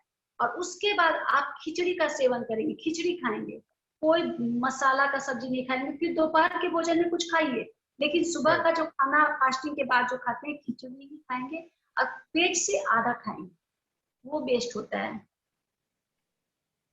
जी, आज फिर और मैं आप लोग को एक आसन बहुत जरूरी है, जैसे उस दिन इंद्रानी दीदी बताई थी कुछ आसन आप लोगों को। तो एक आसन होता है बेड पर ही करना होता है। जैसे हम लोग के पास भागते दौड़ते जीवन में हम लोग के पास वक्त बिल्कुल नहीं होता है कि हम क्या करें क्या नहीं करें। तो कम से कम एक मुद्रा है जिसे हम बेड पर ही, जब सुबह में हमारी आंख खुलती है तो हमको इसके लिए तैयारी रात को करनी होती है। रात को सिरहाने,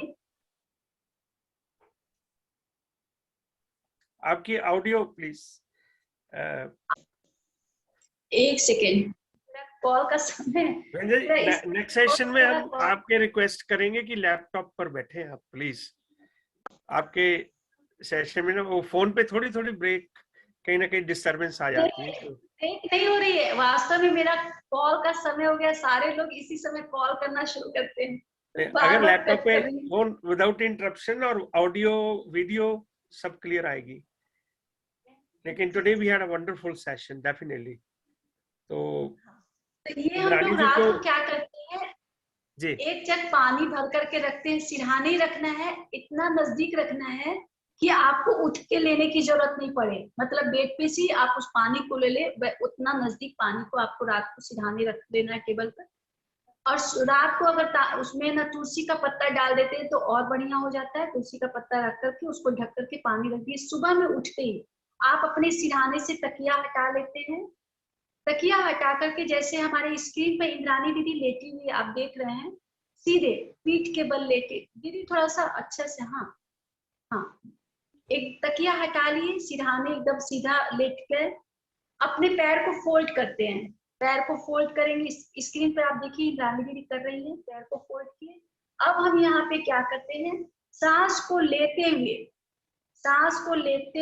दोनों हाथ से, हाथ को बांधते हुए पैर को लेते, सांस को लेते हुए पेट को पर दबाव डालते हुए घुटना सीना से सट जाएगा।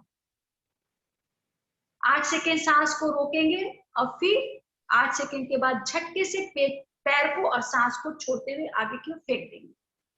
झटके से पैर को फेंकना है। यहाँ पर क्या हुआ, जो हम सांस लेते हुए पेट पर दबाव डाले, जो रात को हमारा जो भोजन जो डाइजेस्ट नहीं हो पाया था, पच नहीं पाया था, जो गांठ के रूप में हमारे पेट में आंतों में मल जमा है, वो मल इस दबाव के कारण टूटा। ये जो सांस लेते हुए, नॉर्मली पेट पे जब दबाव डालते हैं हम सांस को छोड़ने की क्रिया करते हैं योगासन में, लेकिन ये मुद्रा में हम सांस को ले करके पेट पे दबाव डालें, और ये प्रेशर आप देख रहे हैं 8 सेकंड तक जो पेट पे प्रेशर, हवा का जो प्रेशर होता है उससे हमारी गंदगी टूटती है, और हम झटके से सांस को छोटे पैर को ही फेंक रहे हैं। तो इस क्रिया में क्या हो रहा है कि हमारे भीतर की गंदगी नीचे की ओर जा रही है, यानी कि अपने निम्न स्तर पर नीचे की ओर जो हमारे मलद्वार का जो रास्ता होता है उस रास्ते तक वो जाने में के लिए तैयार हो रही है। तो ये इस क्रिया को हम 4 बार करते हैं। 4 बार करने के बाद हम बाएं करवट होते हैं और चुपके मुक्के बैठ जाते हैं इंडियन स्टाइल में। टॉयलेट करने का जो हमारा इंडियन स्टाइल होता है उस इंडियन स्टाइल में हम कुछ देर बैठते हैं, मतलब कम से कम 8 सेकंड इस पोजीशन में हम बैठेंगे। इस पोजीशन में बैठने के बाद जो आप पानी रखे हुए सिरहाने, जो व्यक्ति पतले दुबले हैं इसी पोजीशन में पानी पी लेंगे। अगर जो नहीं पी पाते उस पोजीशन में बैठ करके वो नॉर्मल इस पोजीशन में भी सुखासन में या भोजनासन में बैठ करके भी उस पानी को ऊपर से पिएंगे।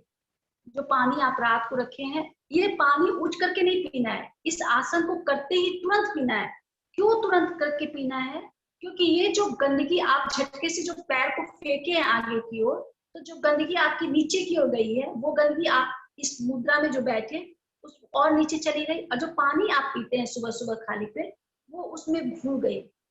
उसके बाद आप थोड़ा सा उठते हैं, थोड़ा सा नाभि को ढीला करते हैं। जो महिलाएं हैं अपने पजामा को नीचे कर लेंगे, जो पुरुष हैं अपने गंजी को ऊपर कर लेंगे। नाभि थोड़ी सी हवा लगनी चाहिए नाभि में। तो नाभि में थोड़ी सी हवा लगाने के बाद आपको मोशन फील होता है। आप जब फ्रेश होते हैं तो आपके शरीर का कफ, एसिडिटी और आपके शरीर का बात तीनों बॉडी से बाहर निकलता है। फैट भी खत्म होता है, गंदगी भी आपकी बॉडी की निकलती है। इनफैक्ट ये आसन हर एक बीमारी में, हमारे बॉडी में हल्का जो बीमारी होता है गैस्ट्रिक का प्रॉब्लम, ये हल्का नाम है लेकिन ये गैस्ट्रिक कितने बीमारी को जन्म देता है ये सारे डॉक्टर जानते हैं, सारे पेशेंट भी महसूस कर चुके। तो गैस की बीमारी से लेकर के कैंसर तक के रोगी के लिए ये आसन एकमात्र ऐसा आसन है कि जो कि हमारे लिए बहुत ही ज्यादा कारगर होता है। हर व्यक्ति, हर उम्र के व्यक्ति, छोटे बच्चों के लिए भी, बुजुर्ग लोगों के लिए भी, सबके लिए अच्छा होता है। जो व्यक्ति इस आसन को रेगुलर करते हैं वो कई रोगों से बचते हैं, जैसे गैस, कब्ज, एसिडिटी, ब्लड प्रेशर, हार्ट की प्रॉब्लम जो होती, कई तरह के रोग। मैं जितने भी रोग अभी पढ़ी हूँ, जितना भी ट्रीटमेंट अभी कर रही हूँ, हर ट्रीटमेंट में ये आसन एक पहला आसन बताया गया है जिसको हम लोग उत्क्षेप मुद्रा के नाम से जानते हैं। इसका मेरा वीडियो भी बना हुआ है, मैं उदर स्नान का भी वीडियो बनाई हुई हूँ। आप लोग को जरूरत होगा तो मैं ग्रुप में डाल दूंगी। आप लोग जो भी इसको सचमुच में ईमानदारी से सिर्फ एक लेक्चर सुन करके चले गए, फिल्म नहीं देखे, जो अपने लागू करना चाहते हैं जीवन में, ऐसा होता है कि सेमिनार हम फिल्मों की तरह अटेंड करते हैं, जो स्वस्थ होने के लिए वास्तव में जुड़े हैं वो उसको अमल करें, उसको देख करके अपने लाइफ स्टाइल को चेंज करेंगे। फर्क आपको खुद महसूस होगा, ज्यादा दिन में नहीं, आपको 7 दिन में फर्क दिखाई देगा। अंजना जी, हम तो चाहेंगे कि ये रिपीट एंड रिपीट हो जब तक हम सब अमल ना करना शुरू कर दें, जब तक हम सुधरे ना, ये it's very very important for you to be here. क्योंकि अगर सेहत में ये आपके दिए हुए कुछ अच्छे सुझाव जो हैं हमें कुछ दिखा सकते हैं, तो हम धर्म की तरफ भी बढ़ सकते हैं, मानसिक फ्री हमारे जीवन को भी चला सकते हैं। मन में थोड़ी सी भी बेचैनी हो, हेडेक, सुबह उठने से पहले ही हेडेक शुरू हो जाती है, ये इतनी समस्याएं हैं। रात को सोते सोते माइग्रेन के सपने आते हैं, तो बॉडी स्टिफ रहती है, तो फिर काम क्या करेंगे, धर्म की तरफ ध्यान क्या देंगे? तो अगर हेल्थ ठीक नहीं है तो हाउ वी कैन मैनेज? तो definitely we would like you to give us more tips, ताकि ये प्रैक्टिकली सबको इसका लाभ मिले और हम ऐसे ही अपने धर्म को, अपनी आस्था को और अपने जीवन शैली को सात्विकता के साथ चला सकें। बहुत ही अच्छा लग रहा है। तो प्लीज वीडियो ये जो भी है हमारा, आपका जो भी है, तो हमारे पास भेजिए, we will share with our network and everything. तो मैं चाहूंगा महाराज साहब आपके मुखारबिन से कुछ इनको एक प्रश्न मेरा बाकी है जी। व्यंजना जी ने जो तुलसी पत्र डालने की बात कही है जल में, तो क्या उसकी क्वांटिटी भी है कि अपनी मर्जी से कितना ही डाल सकते हैं? नहीं, 1 जग पानी में आप 8 तुलसी का पत्ता डालेंगे, उससे ज्यादा नहीं। 1 जग पानी में 8 तुलसी का पत्ता डालना है। एज के अकॉर्डिंग आप काली तुलसी और हरी तुलसी का सेवन करेंगे। जी, वो तो समझ में आया। और बहुत सारे लोगों के मन में धारणा भी रहती है कि तुलसी जो होता है उसमें पारा होता है जो कि हमारे दांत को खत्म करता है।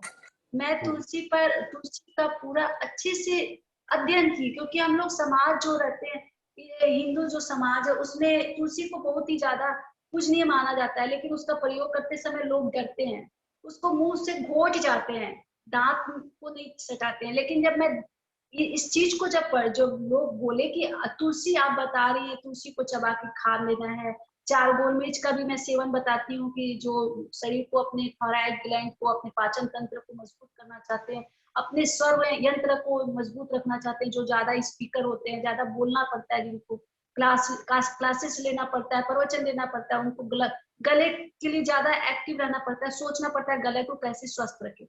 तो मैं उनको बताती हूँ 8 तुलसी का पत्ता 4 गोल में सुबह सुबह खाने के लिए।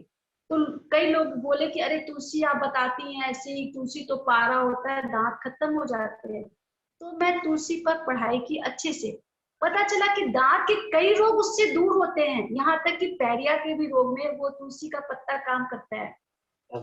तो मैं उसके बाद से मैं तो रेगुलर लेती हूँ, इसको मैं कभी नहीं छोड़ती। कुछ चीजें मैं अपने दैनिक दिनचर्या में, अब एलोवेरा बंद कर चुकी हूँ, नींबू पानी का सेवन मैं रेगुलर करती हूँ, फास्टिंग करके उधर स्नान हमेशा करती हूँ। जब भी कुछ भी प्रॉब्लम होता है, फीवर हुआ, सर्दी हुआ, खांसी हुआ, कुछ भी, घुटने में भी हल्का सा लगा कि अभी कुछ दर्द शुरू हो रहा है, एज, क्योंकि एज आ रहा है, 2 साल के बाद 50+ होने को आएगा, तो ये जो एज आ रही बढ़ती उम्र में कभी घुटने में कुछ प्रॉब्लम होती, जैसे प्रॉब्लम शुरू होती है उधर स्नान कर लेती हूँ, पेट साफ करती हूँ, नींबू पानी पी के दूसरे दिन फिट हो जाती हूँ। तो ये सारी चीज मैं रेगुलर लेती हूँ। तुलसी का पत्ता, गोल मिर्च रेगुलर खाती हूँ, बीच बीच में 1 चम्मच शहद और आंवला का पाउडर बीच में लेती रहती हूँ, जिससे भीतर से फुर्ती आती है, एनर्जी आती है। ये सब काली मिर्ची की चाय का भी व्यंजना, काली मिर्ची की चाय का भी हम लोगों ने डिस्कशन किया था एक बार, काली मिर्ची की चाय।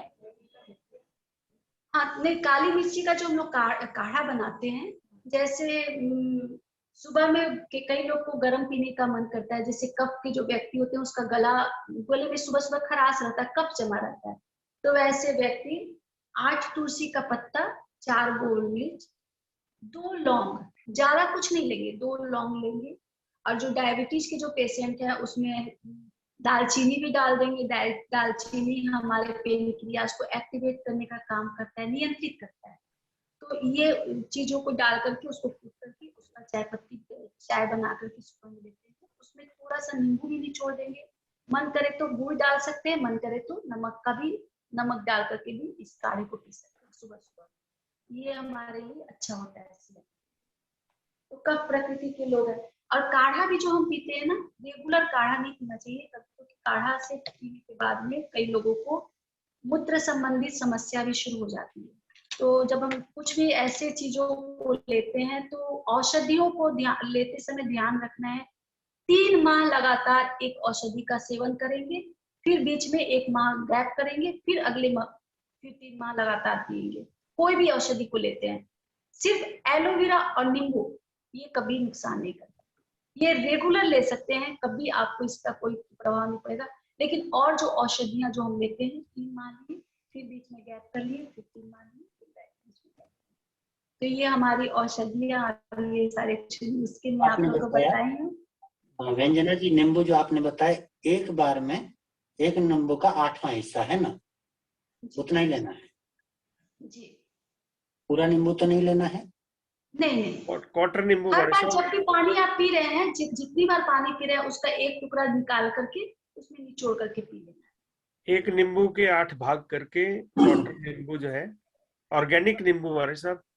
जी जी जी, समझ गया जी, वो क्वार्टर नींबू और उसके साथ सेंधा नमक और गर्म पानी, जस्ट कोसा पानी जो है ये सेंधा नमक वाला जो बना, ये सुबह सुबह लेना है, और ये जो नींबू पानी 8 टुकड़ा वाला जो बताए वो दिन भर के पानी में सादा ही लेना, उसमें नमक नहीं डालना है। और दूसरा इन्होंने ये बताया कि नमक या नींबू पहले डालना है फिर पानी डालना है, उसकी विधि ये भी बता दें कि अधिकतर लोगों को चाय की आदत होती है, बिना चाय के उनके दिन की शुरुआत ही नहीं हो पाती है। तो चाय किस किस बंदे को लेना चाहिए? चाय जो होता है वास्तव में तो निकोटीन होता है। आप पीते होंगे चाय, आप जब पीते होंगे तो आप देखते होंगे चाय पीते ही माइंड एकदम फ्रेश हो गया। मैं पसंद नहीं करता हूँ चाय, एकदम फ्रेश हो जाता है। तो वास्तव में ये फ्रेश क्या हुआ, ये हमारे मन को डैमेज कर दिया, शून्य कर दिया, वो शून्य अवस्था में चला गया।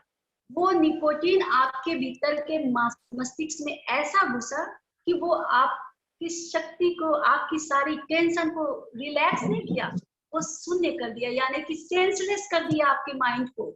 आप उसके एडिक्ट हो चुके हैं। व्यंजना जी, आपने मुझे क्यों पकड़ लिया? मैं तो प्रैक्टिकली अगर चाय नहीं है तो गुड मॉर्निंग भी नहीं कहना आता मुझे। सुबह उठते ही चाय के बिना तो आधी आंख भी नहीं खुलती मेरी। तो पकड़ा तो मैंने, व्यंजना जी ने तो उसका बताया है। जी हमारे साथ सुनीता जी हैं गर्भ संस्कार से। मैं चाहूंगा मनी जी प्लीज उनको प्लीज लाइए, हमारे बहुत ही आदरणीय सुनीता जी प्लीज जी, उनको थोड़ा आशीर्वाद दे दें। सुनीता दीदी के बिना हमारा स्टार्टिंग बहुत हो जाता है। हमारे मार्गदर्शक है हमारे, और ये एक ऐसा काम कर रहे हैं गर्भ संस्कार में जो माताएं 2000 से ज्यादा माताएं आजकल जुड़ी हुई हैं इनके साथ। तो वॉलंटरली वीडियो ऑन कीजिए ना सुनीता दीदी, वीडियो।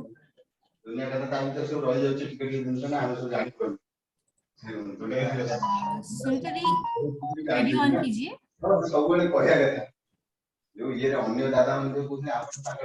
जी म्यूट कर लीजिए जो आवाज सेपरेट आ रही है प्लीज। जी मेरी रिक्वेस्ट है जिनकी